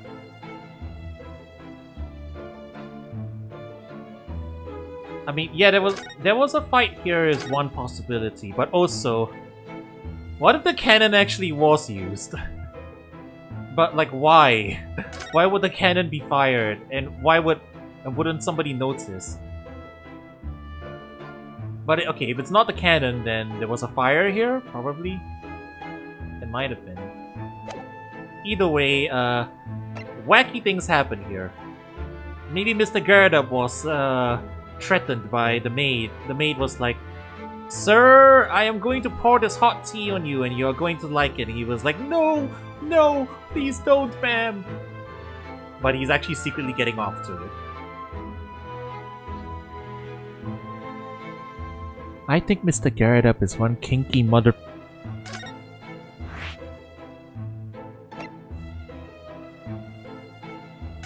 Waga Haiwa Neko de. Ah! Waga Haiwa Neko de aru. There, okay. I actually can say it this time because there's a cat. What? Just look at this place. And smell it. It's so musty in here. I suppose it's the mountains of old books that are responsible for that.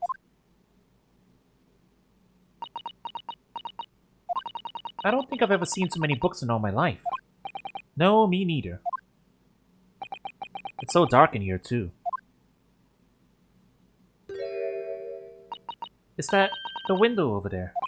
Well, it was the window, I think, yes. Once upon a time. But for some reason it's been closed up with bricks and mortar. So this is where Mr. Natsume lives. By the way, I haven't spotted Mr. Sholmes anywhere, have you? No, that's true. But according to what Mr. Gerdup told us, the great detective should be around here somewhere investigating.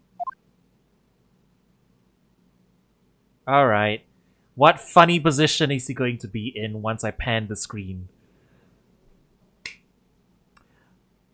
I don't see him on the screen just yet, so that means he's just off screen doing something funny. I am going to take a drink of this water and prepare myself.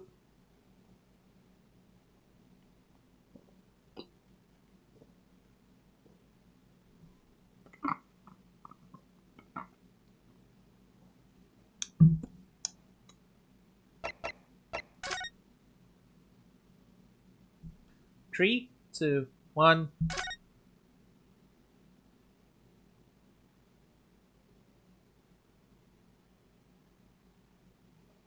My disappointment is immeasurable and my day has been ruined.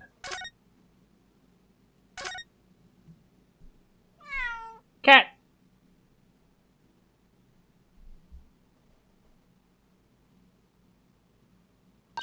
Oh my, what an adorable little cat.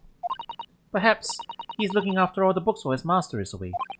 I don't know about that. He disappeared into the pile of books as quick as a flash. It was a tricolor Nikkei, wasn't it? Do they even have this sort of cat here in Great Britain? Perhaps Mr. Natsume brought the little creature from Japan. That's made me feel homesick. That's made me feel homesick now. Already? We've only been in the country for 2 days. Oh look, it's a beckoning cat from home. It's a bit big and bulky, isn't it? Surely Mr. Natsume didn't bring that Maneki Neko all the way from Japan with him. I hardly think you're in a position to comment, Mr. Naruhodo. Are you forgetting the enormous Daruma doll that you brought in your luggage? Well, it can be dangerous traveling abroad. I want a lucky charm. Well, I imagine Mr. Natsume wanted the same. And this cat is sure to beckon good luck to him. It's not doing a very good job so far, is it? You mustn't say such things. I didn't say a word. Why are my eyes such a giveaway? Alright, what else can we look at? Look at all those books stacked up here. They almost reach the ceiling. They're all works of English literature, and they all smell so musty. With this volume of books to hand, you'll never be short of reading material, would you? No, what a dreamy idea. A bad dream, maybe, for me at least. Mind you, I don't imagine the book that's at the bottom of the pile now will ever be read again. Ah, so reading it is an experience that comes for once in a lifetime, just as the tea ceremony teaches us. I certainly didn't expect the conversation to turn down the path of the tea ceremony philosophy.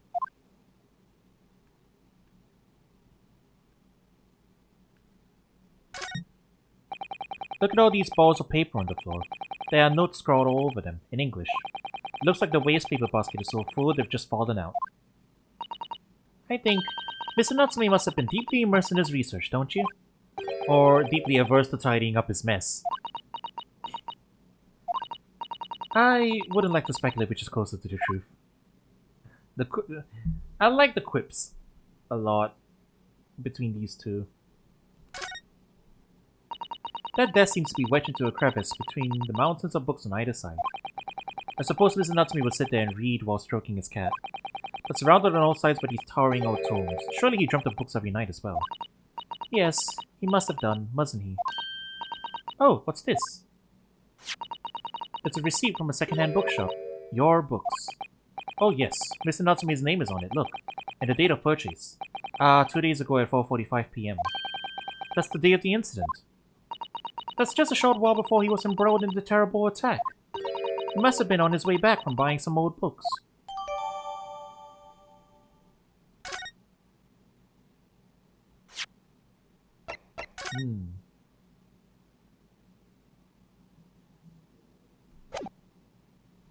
Alright. I suppose we... Hey, where'd you come from? That's not that funny. I thought he would be in a much sillier position. Ah, look, Mr. Naruhodo. Aha, there he is. Where did he appear from? He seems to be engrossed in the pages of an old book. I hope you won't mind if we disturb him. Hello, Mr. Sholmes! Ah, you two. Good day. Now, let me see. Where was it that we met? Oh, Mr. Sholmes, we were together on the SS Burya. Yes, of course, the Burya. And let me see. What happened on that voyage? It was Kazuma Asogi. He died, tragically, but you were a great help to us. Ah yes, but of course, the case of Mr. Asogi. It was the one with the snake, wasn't it? Oh! Well, you seem to remember something of it at least. What an honor to be remembered vaguely by the great Herlock Sholmes. This is Mr... Oh no, my dear madame, hold your tongue. I pride myself on my superior powers of recollection. Your names are safely recorded in my brain attic. Miss Naruhodo and Mr. Susato. Try the other way around, Mr. Sholmes. I lose the first round.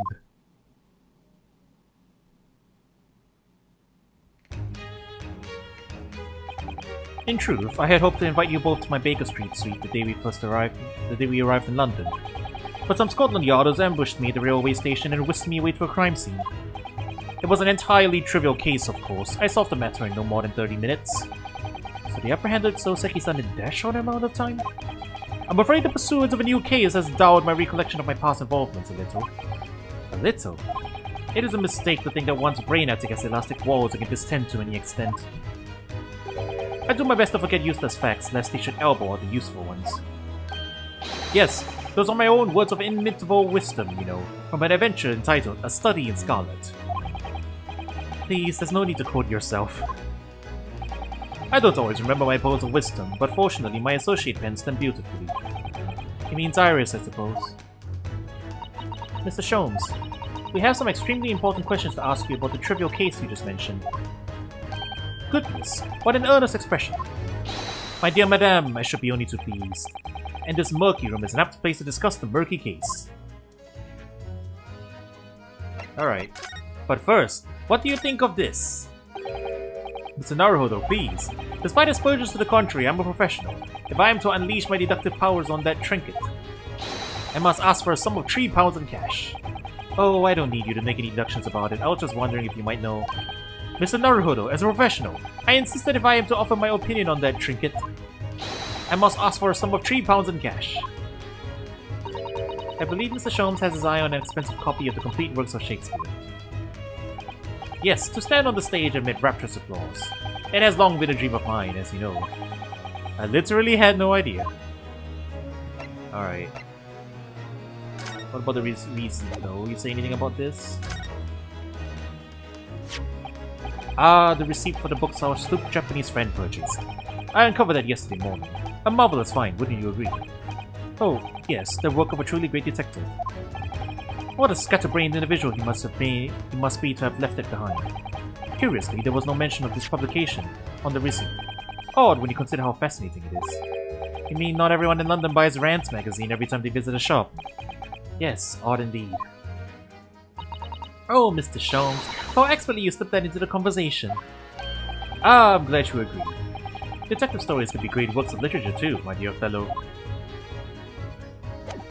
It's funny because he didn't think much about the stories. Or rather, like he tolerated them fine. You know, he was like, yeah, it's nice and all, but he always like he always like, Watson, you always like make things too sensational. That sort of thing. He noticed to be the lodgings of a Japanese foreign student by the name of Soseki Natsume. It seems that you assisted in his arrest, Mr. Sholmes, for the stabbing of a young woman outside here on Briar Road. Natsume. Yes, I believe it was a name rather along those lines. But Mr. Natsume denies it. Was it really justifiable to arrest him on so little? I'm sorry, Miss Susato, but I have not the slightest idea what you mean. What? I was actually super aloof. At least on the surface he looks very aloof. Yeah. Honestly, the vibes I get from him is less that he's like, blurred. He's more like, you know, he's less like dumb trying to pretend to be smart, but he's more like smart pretending to be dumb. That's the energy I get from him. Like he's purposely giving us the wrong deductions so that we get to figure it out. You know, that's the kind of energy I get from him. I can't believe he was looking Susato-san squarely in the eye while feigning ignorance. I assure you, I am not merely feigning ignorance. It would appear as if the pair of you are under some misapprehension. Oh? How? I assure you I have no recollection of accusing your super compatriot of the crime. But it doesn't make sense. The good detective of Scotland Yard made the following request of me, and I quote verbatim. We need you to ascertain the identity and whereabouts of a man seen fleeing the crime scene. Ah, a man seen fleeing. There were a number of books scattered on the pavement at the scene. From the book plates, I was quickly able to determine the bookshelf from which they had been purchased. On speaking to the proprietor, I was immediately led to this address. Elementary, wouldn't you say? I believe there is a receipt around here somewhere from the establishment in question. So don't you think Mr. Nuts? So you don't think Mr. Natsume is the culprit then? That I could not tell you. But it was aggravating my faculties, hence why I returned here. However, this place is such a trove of fascinating books, I found myself quite lost in bibliophilia. Do not be deceived into believing that I am a man of leisure. No, no, no. Oh dear.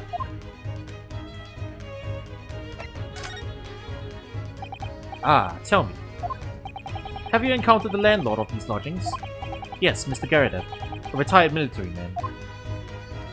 It was the first time I've ever met a soldier from the great British institution that is the services. And it was the first time I ever met a maid from the great British institution that is service. I didn't think it was that funny. I do apologize. As you may well be aware, many households in London employ a maid. Yes, I read as much in my Great Britain primer. And so, conversely, whether or not a household employs a maid has come to betoken the social standing of those dwelling therein. Betoken their social standing, sorry? Put simply, my dear fellow, those who employ at least a single maid are considered middle class. Those who do not are beneath that. In the upper echelons of society, of course, households employ enough staff to constitute a large family. Goodness, how extraordinary. As you can appreciate, for those on the precarious boundary between the middle and lower classes, being able to afford just one maid is of the first importance. I had no idea. And it is for precisely that reason that I find great stimulation in the situation upstairs. Specifically, in the retired army veteran, Mr. John Garridan. Oh? Affable as he is, the fellow is hiding something. Whether or not it imposes on the circumstances of this case, I am as yet unable to ascertain. I'm thoroughly lost in what he means to say. The maid is a fake maid, or something, probably. She keeps spilling the tea on him. This room is thoroughly suffocating for the soul, my dear fellow. I assure you, any man whose lot is to dwell in a place such as this will stab somebody sooner or later. Mr. Natsume has stabbed no one. Ah, but sooner or later, as I said. I don't believe that's the issue here. About this dark little room, Mr. Sholmes. Why is there no longer a window? Do you have any idea? No window? Well, I mean, I can clearly see that there is a window, of sorts. But it's been completely blocked with bricks. Ah, I see. The answer to the question is quite simple. Window tax. Window tax? What is that? Surely, not a tax on windows. Precisely that. Oh my goodness. Until relatively recently, a tax was levied on households in this country by the number of their windows. Those of lesser means, having inherited a sizable and costly family home, perhaps rapidly closed windows up. While the rich open windows here, there, and everywhere. In an effort to curry favor with those in power by furnishing them with large sums of tax money. How awful! And unjust! Forcing people to live in rooms devoid of light. Indeed, disease was rife as a result. So some 40 years ago or thereabouts, the window tax was abolished. I wonder if that was a real thing.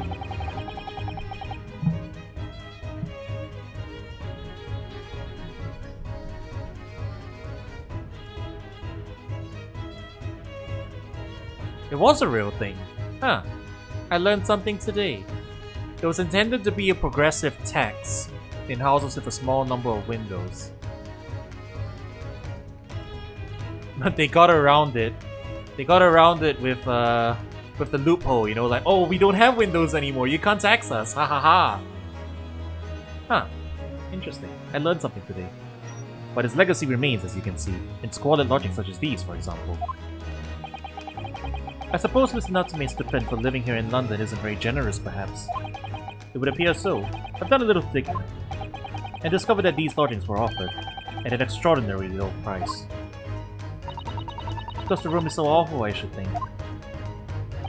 Apparently Mr. Natsume only moved in here about 1 week ago. Yes, that's correct. However, I don't believe the low rent is explained by the shabby nature of the accommodation. Oh? Still, that is of little relevance here. A matter not worthy of further attention. Perhaps not. There have been several cases of, like, cheap property tax in order to get someone to move in. For some other devious means. Are you sure? I'm curious now.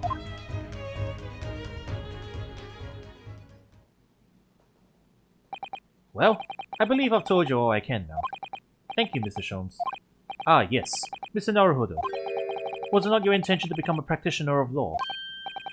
You remembered that, did you? Will you perhaps be offering your services in this very matter, I wonder? To the occupant of this room, Mr. Natsume, was it? Yeah, see, he knows, he does remember. He's, yeah. He's like messing with us for fun. I'm not sure. Not sure? On what grounds? Well, I actually defended someone in court here only yesterday. Really? Oh then, I congratulate you, sir, on an ambition realized, and so promptly too. The thing is, it's really made me question things. Am I right to believe in my clients? To trust in their innocence? Yes, trust. Mr. Sholmes, Mr. Natsume didn't do it, did he? My dear fellow, I haven't the first idea. Oh, but I thought that's why you were here. Didn't you come back to investigate? Ah yes, that was indeed my initial intention. But there are simply too many fascinating books here. I couldn't possibly ignore them. Oh, I see. Nevertheless, there are two facts that I can state quite unequivocally. The man who fled the scene of the crime 2 days ago was the Japanese occupant of this room. And there are witnesses who said to have having seen the same man commit the crime. That is all I can say. Ah, and one more thing. Oh, what is it, Mr. Sholmes? Tell us. I cannot say with any certainty whether or not it is of relevance to this case, but I am quite sure that the retired army man who owns this property is hiding something. Mr. Garrett Abyss? Mr. Sholmes said as much before, actually, didn't he? Anyway, at present, that is really all that plays on my mind in relation to this case. Mr. Naruhodo, As yet, our investigations have uncovered nothing that could help establish Mr. Natsume's innocence.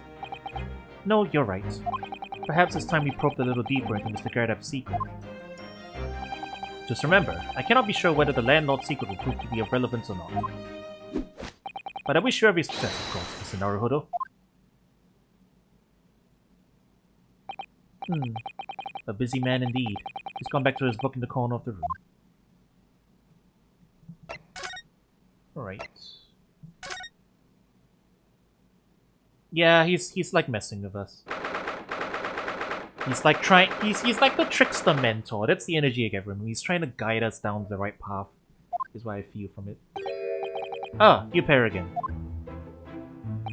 Tell me, was the detective chap, I forget his name, hard at work down there? Mr. Herlock Sholmes? Ah, yes, rings a vague bell. All the detective business isn't really my thing, I'm afraid. Well, Mr. Sholmes is in his element down there. Jolly good show. Another cup of tea, if you please, Joan. Now then, why don't you tell me what— Ah! For the umpteenth time, woman, will you watch what you're belly well doing? I shall be serving dinner shortly, sir. Ah, yes, of course. Frightfully rude of me, but I'm afraid I shall have to ask you to take your leave if you'd be so kind. Oh, yes, of course. We are deeply grateful for all your assistance. Not at all, not at all.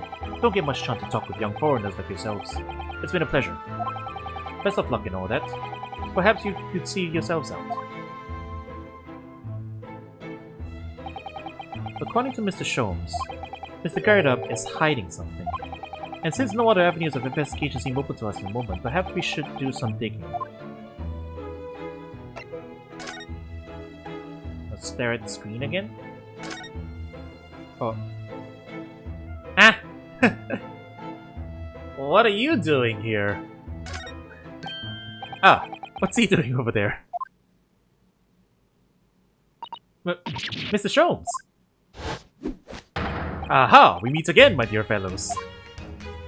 Good gracious, when did you sneak in here? Herlock Sholmes, sir. At your service. Whatever were you doing over by the window? I am given to watching the evening sky as the sun sets, madame. Yet sadly, cheerful as the room downstairs undoubtedly is, it lacks an aperture for such observation. So I took the liberty of borrowing a small corner of space by the window up here. Well, keeping an eye on to one's windows at dusk is the prudent thing to do in London, I'm gathering. Ah, and one other thing, Mr. Naruhodo. Oh, me. I thought perhaps you might be in need of a certain great detective's great mind. Wait, he's not talking about... Is he? I didn't expect to be going through that again so soon. Do you mean, Mr. Sholmes? There is a mighty secret in this modest room. My eyes see even the most trivial of trifles. I take it you're prepared, Mr. Naruhodo. I think so. There is just time enough for one of my greatly admired great deductions. Let us conclude the matter before dark. Yes, indeed. I'm gonna have fun with this. Alright, let's see.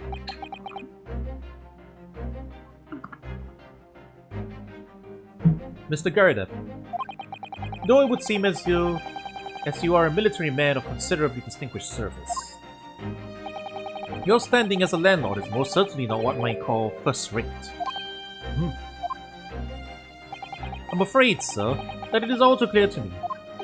There are two conclusions I have been able to draw by careful observation of your living arrangements. I beg your pardon. The first is that even as we speak, you are concealing the presence of a ferocious beast in your care. And the second is that as a result of the beast's violent rampage, you have lost something very dear to you. Oh, Mr. Naruhodo, look. The old man's broken out in a cold sweat.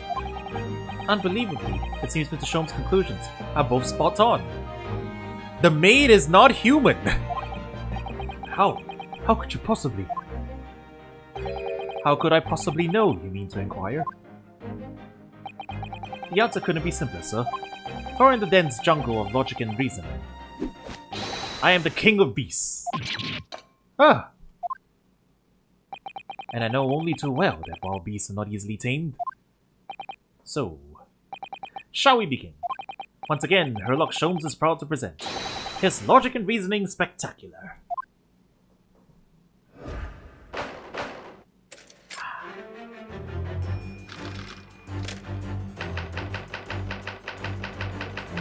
Nature of the beast. It certainly shouldn't take a great detective to see that a fearsome beast has been on the rampage of late within these four walls.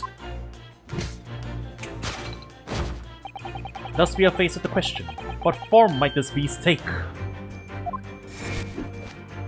Ah, for a man with a military breeding, your eyes are uncommonly candid. Aye.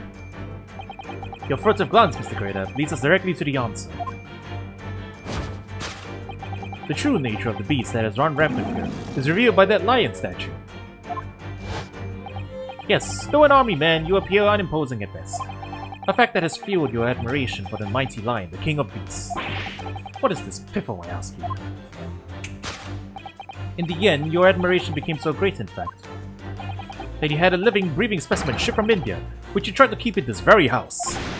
What? Oh, wait, he got slapped. I just saw the other side of his face. He got slapped. By the maid? Yet living with such a wild beast proved more difficult than you had imagined. The chilling traces of a wild rampage are still very much in evidence. Well... Yet as we look around, the beast in question fails to present itself. Where could this angry creature have disappeared to? Madame? Me? I pray you do not consider me unchivalrous, but it is plain to me one glance in your direction. It is. Your dress pocket gives us a handsome clue to the beast's current whereabouts. Protruding from it is a handbill advertising a circus show. Ah. Yes, you sought to dispose of this terrifying lion, Mr. Gerda. At Betty's Circus. A traveling show currently sojourning in a nearby park. I have observed the tents. You sold the savage lion, sir, to the circus troupe. I most certainly did not. I believe I have made my point. The fearsome beast which ran amok in this room was an Indian lion. And a simple visit to the circus now will reveal the lion prancing jubilantly through a ring of fire.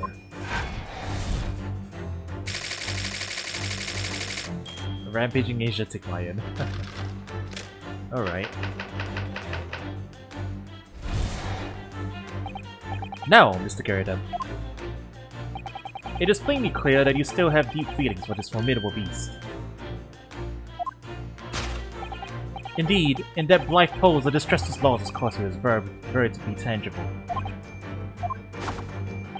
Your head weighs heavily on your shoulders, the pain you feel being revealed by that supporting arm. Amid fits of tears, you let your beloved beast go. The strain of losing something so dear to you is clearly visible in your visage. Nonsense, man. I simply... But what? We must now ask ourselves is the true cause of this pain. And we need only follow the direction of your gaze to find the answer. Yes, it is this pile of bills that has given rise to the pain you suffer. Every envelope contains another demand for payment. For cartloads of meat, potatoes, wheat, and tea. Indeed, feeding your beloved has a devastating impact on the financial circumstances of your household. And so you had no choice but to let it go. Yes, well, Now, in a final fit of rage, the ferocious beast carried out one last unimaginable attack. Unimaginable? The aftermath of which can be clearly seen by observing the carpet over there. A very expensive woolen carpet, if I am not mistaken. Oh, it's torn. I thought it was burned. Oh, dearie me. What could have caused such a destructive outburst? Ah.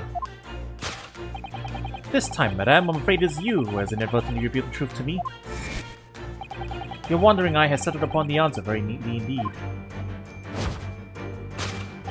Yes, to explain the dire state of the carpet, we can only look at the Tower of Cakes. Ah. There is no creature more dangerous on this earth than a beast of an unsatiated appetite. Was it or was it not once said by a certain noblewoman, if they have no bread, let them eat cake? Food is at the heart of all tragedy, in fact. Whatever do you mean? Having tired of that taste of cake, the beast began to stalk its next prey. I'm sure I need not spell out the nature of this final act of destruction carried out by the beast. There is only one logical conclusion. Worked into a frenzy by hunger, the lion attacked and ate the carpet! The teeth marks in the carpet are a perfect match with those of a lion I once saw in India. Why are his off deductions always about animals? I wonder.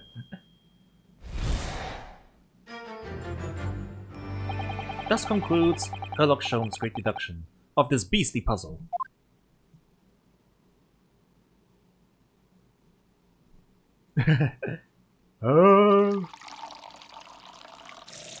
Ah! What is the matter with you, Joan? You're pouring scalding hot tea all over me. Oh, I'm sorry, Mr. Gardup. I'm afraid I didn't notice. My deductions can be startlingly sharp. It stands to reason that your cup runneth over. Indeed, my revelations can make people spill tears at times too. Oh. Mr. Sholmes, sorry to butt in. Again, but could I make an observation?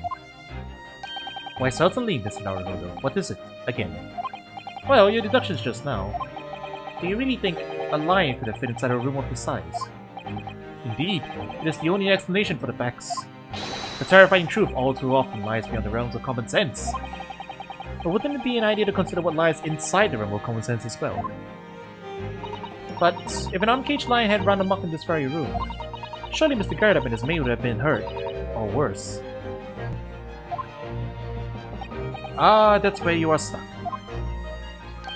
No doubt the former military man held his own against the beast using a large cannon. But thought you said they sold the lion to the circus. And what about the food? Meat and potatoes are one thing. But I don't believe I have ever heard of a lion that drinks tea. Ah, my dear Susato, it occurs to me with some regularity that irrespective of race and breeding, whenever anyone lands on Great British soil, they are infused with a highly appropriate taste for afternoon tea. Oh, what a glorious notion. Well then, Mr. Naruhodo, it's your turn to shine again. I had a feeling that was coming. A slight massage, that's all Mr. Sholmes' deductions need. You can do it. Excellent. I've been waiting for my trusty partner in deduction to step forward, Mr. Naruhodo. We don't even know yet whether or not this is going to help with Mr. Natsume's case. Still, uncovering the truth is always worthwhile, whatever the motivation. At least, that's what I want to believe. Let us start again. From the beginning. Of Herlock Sholmes' Logic and Reasoning Spectacular.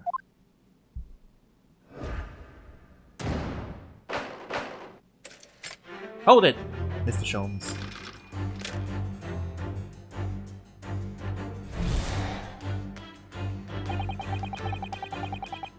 Alright. What new revelations will we find when we rotate the camera?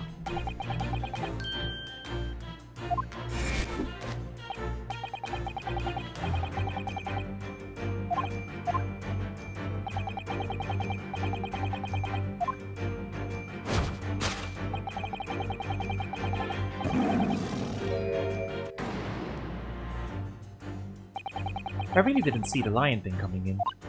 Nope, but if you observe Mr. Gardup's reaction, it rather seems as though some beast did indeed run amok here in this room. Yes, something with a very fierce nature. But it couldn't have been a lion transported from India.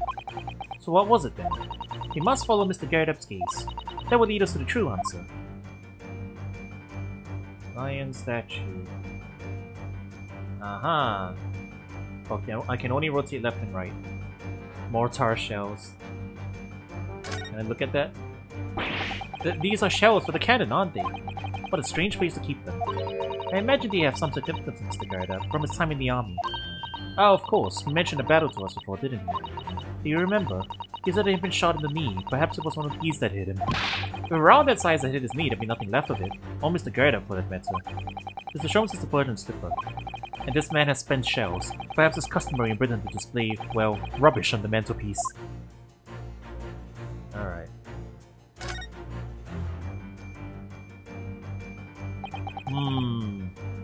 Is that your wife? What's this photograph? It appears to be from Mr. Garrett's wedding. He looks very happy, doesn't he? He does, but you can't make out his bride. No, how unfortunate. Something must have struck the glass directly over the woman's face.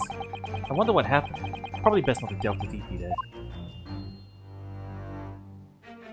Newlywed bride.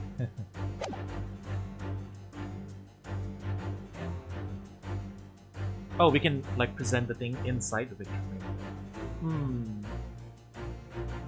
So his wife is pretending to be a maid in order to uplift their social standing then. Take that!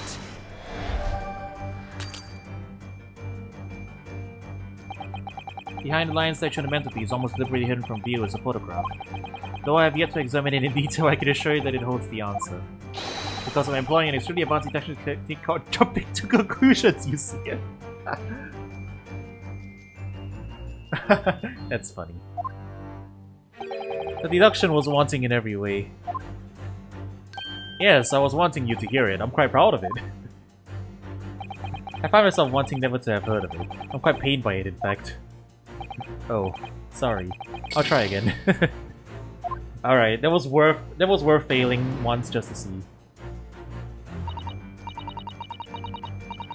The destructive creature had been at work in this room, and Mr. Garrett had been inadvertently looking in the direction of something that gives its identity away. It's the wife! The wife is angry. The wife is abusive? Is the wife abusive? I think the wife is abusive. Hang on. Might be an abusive wife. I don't know.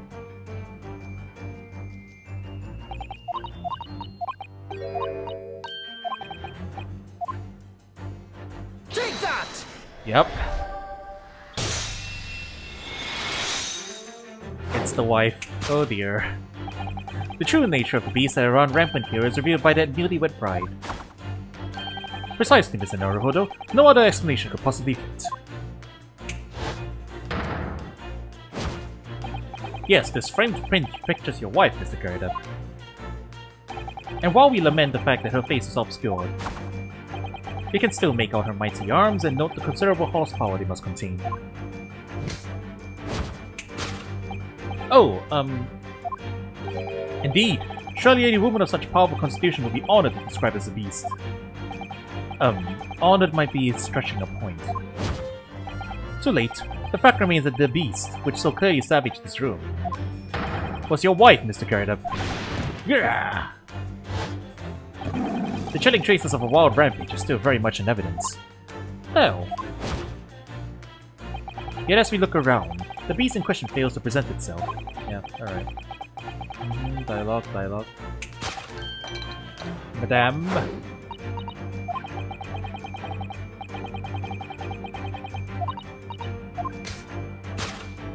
We're gonna look underneath her hand and see the flower print, right?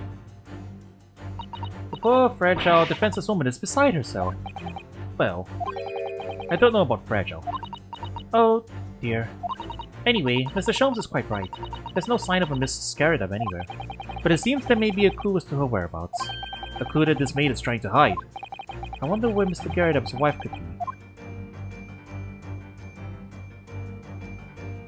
Aha. Yep. The wedding ring. Take that!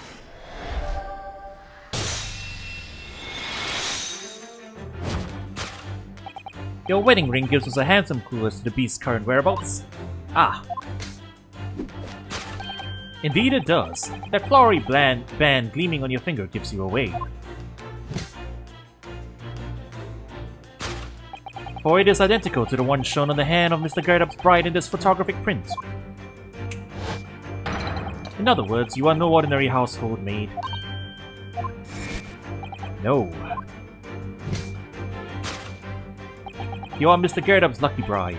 You are Mrs. Garadab herself. Oh my. Ward.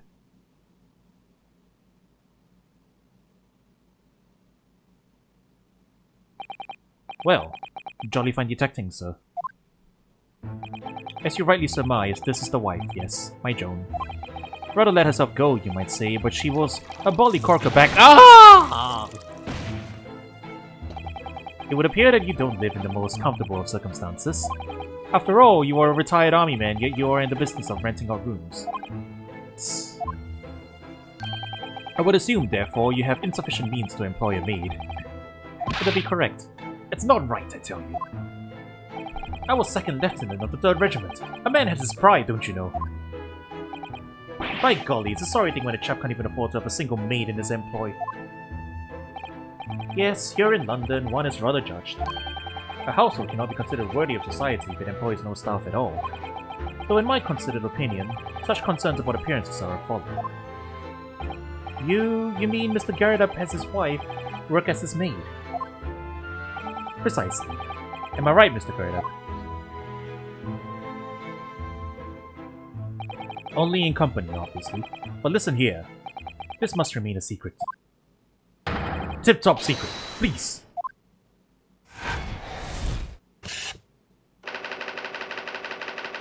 The raging wife of Mr. Garretup.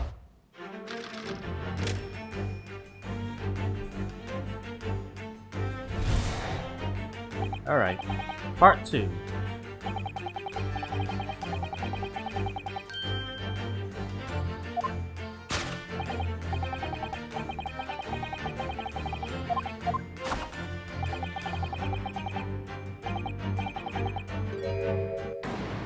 It's the wedding ring on his other hand, I think. Mr. Sholmes is quite something. He's still calling Mr. Garretup's wife a beast. Yes, as a woman, that feels rather uncomfortable. But Mrs. Garretup is standing right beside her husband as we speak. In other words, he hasn't lost his beloved at all, has he? Oh, how true. So perhaps that supporting arm that seems to be propping up his head has some other significance then. According to Mrs. Sholmes, Mr. Garretup's pain is tangible though. What could that pose of his really signify? Oh. No, they're talking about the slap. Take that!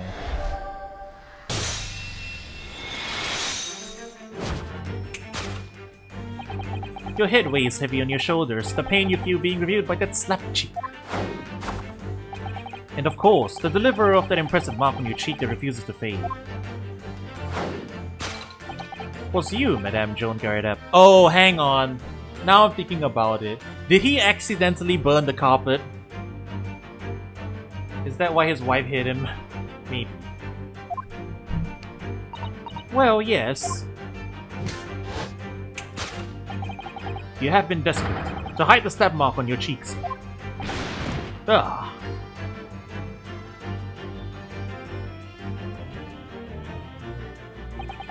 How the blazes? How did you work that out, man? Nothing escapes the notice of one trained in the art of observation, my dear fellow. Forward-facing Mr. Garretup. Cursed. That's why I haven't looked directly at us even once. To keep your other side from view. Well, Alright. Why were you subjected to such violence now? In other words, we must ask ourselves, what caused Madame Garretup to fly into a rage?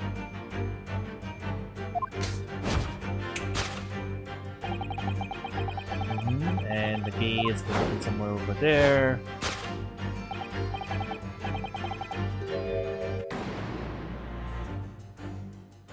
Didn't Mr. Sholmes say that the bills are all for a lion father? Yes, but now we've established that the lion never existed. Which can only mean that the thing responsible for gobbling up all that food was Mr. Garretup's wife. Mr. Naruhodo, she's a person, not a thing! Yes, well... she's also a person who gave her husband a mighty slap round the face. One so hard it left a perfect hand mark, in fact. Yes, why would a woman want to hit her husband with such force, I wonder? I'd love to know the answer to the question.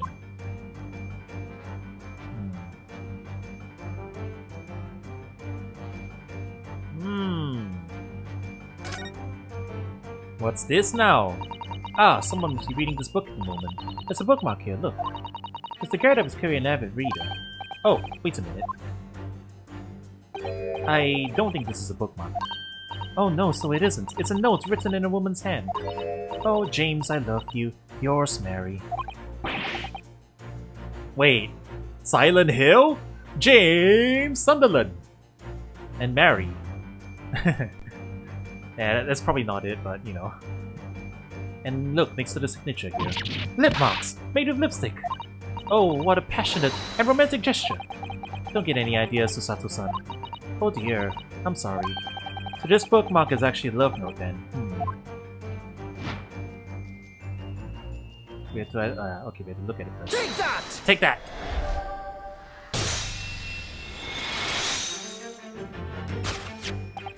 Yes, it is this love note that has given rise to the pain you suffer. Oh, James, I love you. Yours, love. Yours, Mary. Passionate indeed. Perhaps the sender of this note, a certain Miss Mary, is the fly in the ointment here. Yeah! But I don't know the Polly woman. You don't know her. That note wasn't written to me. It was just in the book. I don't know how it got there. It was just in there, you say. That's right. That's what I've been saying. Ah! Oh, that's why she's bullying him. A likely story. Now listen here, Joe and old thing. I explained at the time. I bought the book at the second-hand place, and that note must have already been in there. So, the previous owner of the book was using the note as a bookmark, you mean? That's right. That's what I've been saying. Ah! A likely story. For heaven's sake, woman. Look at the name. It's written to James. My name, in case you've forgotten, is John. A likely story. Are you questioning my name now? Ow. And there we have it. Arouse the suspicions of the female heart and you unleash a beast with a most ferocious bite. Now, in a final fit of rage, the ferocious beast carried out one last unimaginable attack. Unimaginable? The aftermath of which can be clearly seen by observing the carpet over there. A very expensive woolen carpet, if I am not mistaken. Oh dearie me. What could have caused such a destructive outburst? Ah. This time, madame. Yep, okay.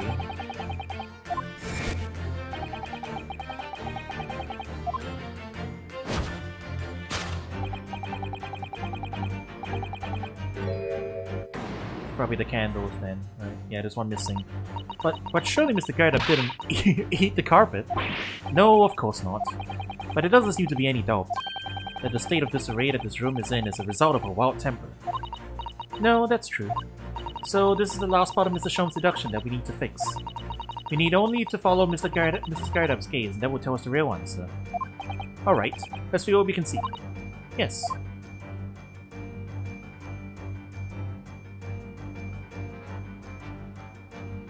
Take that! Yeah, I'm pretty sure it's a candlestick. There's a missing one.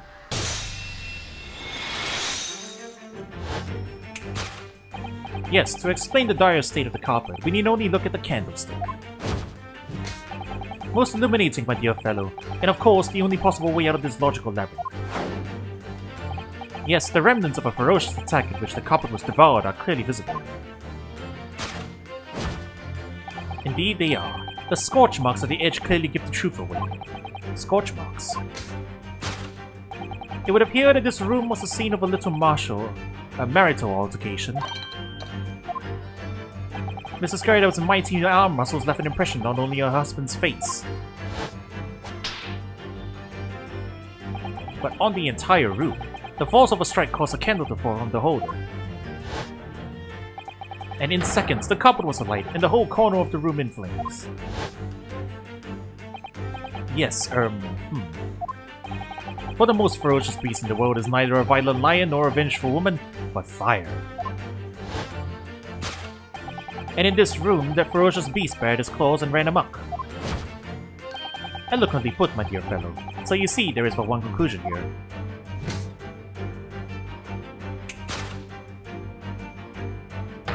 After the sparks of marital discord flew, this room was the scene of a fire!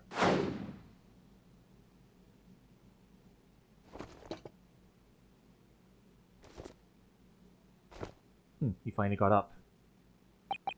Mr. Sholmes, sir. I salute you! And then he fell over.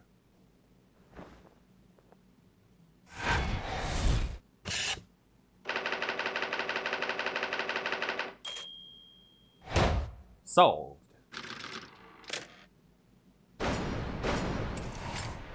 Elementary.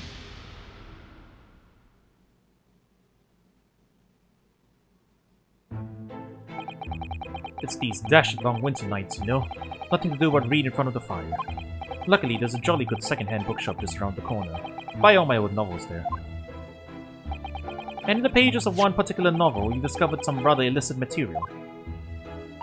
For which your wife admonished you harshly, it seems. Don't know about admonished. Demolished might be rather closer to the mark. And beast is most certainly an apt Ah! Here we go again. And the carpet was set destroyed by fire when a candle fell on the floor. Afraid to say it was. Happened in the blink of an eye, you know. The whole place filled with smoke. Couldn't see a bally thing. I was caught between the old stick's rage and the raging flames. You painted horrid pictures, sir. One that would have been most entertaining. That's sympathy for you. Didn't take long for the fire to spread, of course. The bally furniture started going up as well. I've had to hide the mess behind that screen for the time being. Over here, Mr. Garrett. Well, you have nothing more to hide now, if you allow me.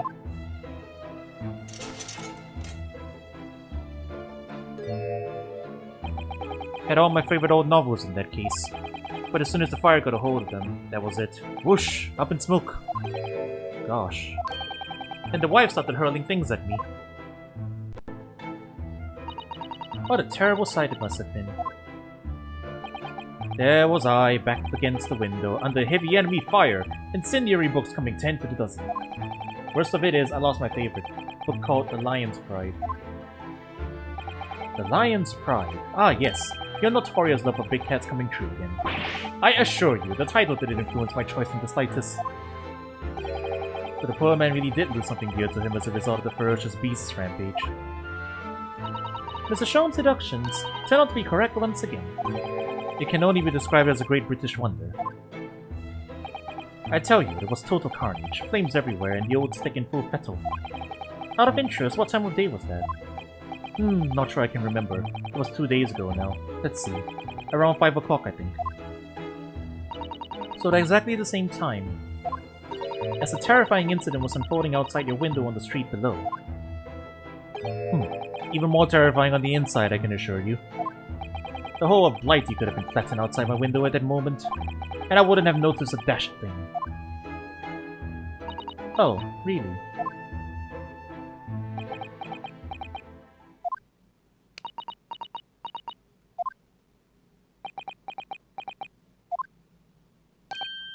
Mr. Sholmes. Yes, Mr. Naruhodo. What can I do for you? Well, I think I've got to the bottom of Mr. Garrett situation now. But what does it have to do with Mr. Natsume's circumstances? I can't help you there, I'm afraid. What? My dear fellow, if you recall, I did say as much from the outset. I warned you that, although I knew the retired army man to be hiding something, I could not be sure whether his secret would prove to be of relevance or not. I just knew you were going to say that. Now, Mr. Naruhodo, you mustn't lose heart. Bear in mind that all things fall into one of only two categories. Those relevant to the case and those not. That makes no sense to me. Well, no matter. It is of far greater importance that you make up your mind now. Sorry? Visiting hours at the prison will soon be over. Oh no, is it that time already? If we are to accept Mr. Natsume's case, we have official paperwork to attend to. So that's it. No more time to think. Perhaps you'd like to betake yourselves to bidding us farewell now. I must prepare supper for Mr. Garrett. Oh yes, I'm so sorry. Yeah, I mean, it has to be relevant. They wouldn't, just by the nature of it being a mystery game, they wouldn't put the stuff here without it being relevant.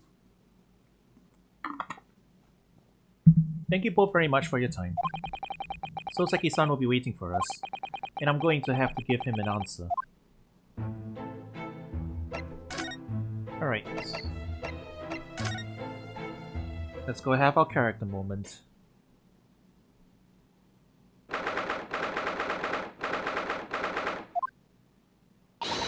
It's time, Mr. Naruhodo. We must hurry back to the prison. Yes, I know. Let's hear our character. Oh. What's the matter? It looks like something's going on over there in front of the Garrett house.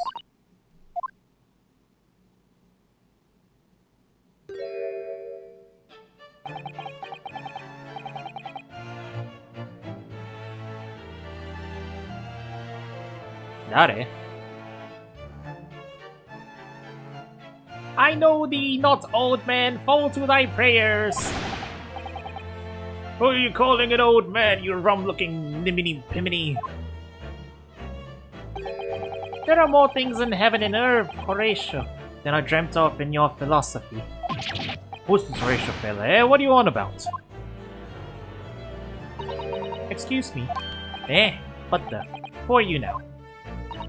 I'm sorry, it just looked as though there might be some problem here. And my associate here, Mr. Ryunosuke Naruhodo, is a lawyer, you see. Eh? A lawyer? What? If I can be of any assistance, I'll be happy to help. I'm from Japan, but I have studied English law. Fine, I'll be on me way for today, but you mark my words. This ain't over yet. Get thee to a nunnery. Do I look like a blooming nun to you? Hey.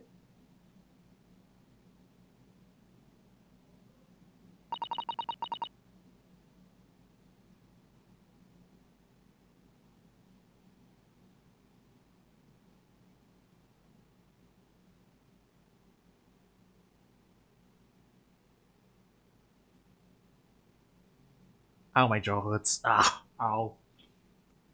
Alright, I can't keep that up. I do hope you're not injured. Oh, fair Eastern maiden, thou art so gentle. Thank you. What was that all about? There are more things in heaven and earth, Horatio, than I dreamt of in your philosophy. I'm not Horatio either. Forgive the inquiry, sir, but are you a lodger here? In the greater residence? Oh, fair Eastern maiden, thou art so right. Yes, I do dwell in this humble abode.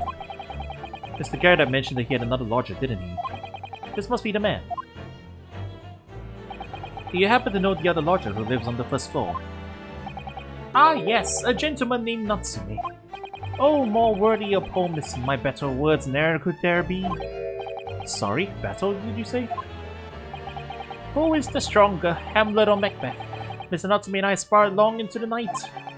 I see. I don't fully understand, but it seems Mr. Natsume and this gentleman are acquaintances at least.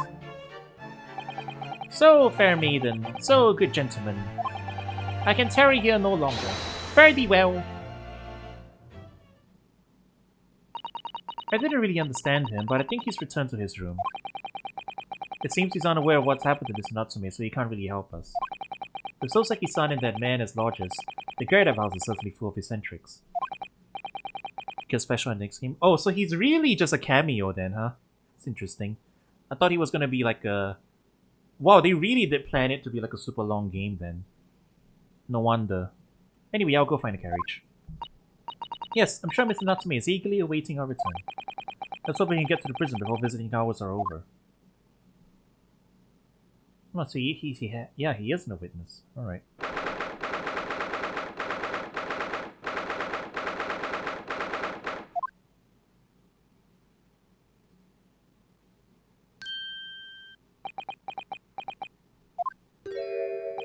Oh, it's you!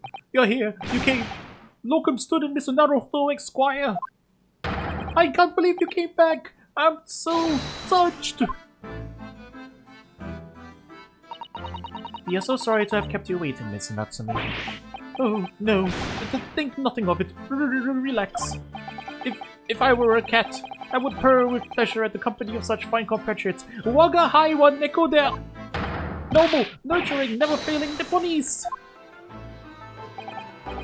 Oh, now let's not get carried away. Oh, I quite agree. There is nothing more reassuring than the familiarity of one's native land. On the other hand... Oh, hi. It is true friendship transcending international borders that one truly appreciates the fact. Such is my belief, at least. Yes, it's you! The miserable, rotten spy! Herlock Sholmes! Mr. Sholmes, what are you doing here? I have no intention of doing anything, per se. Save observing, of course. Whatever do you mean, Mr. Sholmes?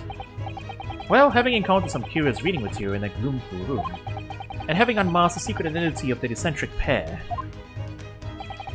I decided I should drop in on my way home, to see how our divested friend is faring. Room for room? At least your accommodation here offers a window, my dear fellow. In that sense, it is the superior option. Anyway, I must commend you on your taste in books. My day has been a delight and cost me not a penny. Ah! You! How dare you, Herlock Sholmes!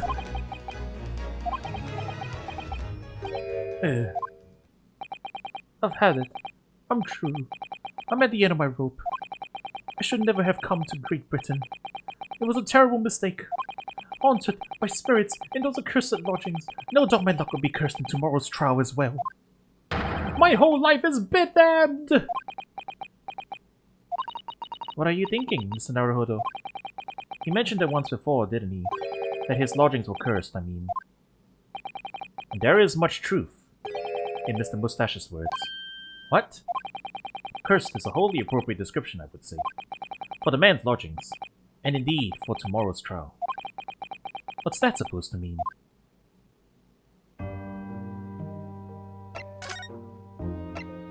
Alright. Oh boy. Okay, chat. I know the trial is right about to start. Like, probably right after this we'll accept it and move on. But we're about coming up on 2.5 hours, and I would like to take a break at the logical break, but I think I might have to call it here. I am running out of steam very rapidly, so I apologize. But I mean, you know, we get the thing and we go right into trial. Shouldn't be a problem, right? Sounds good. This is definitely very interesting, though. I am thinking now what the fire has to do with anything. Alright, I will catch you guys around soon. Have a good night.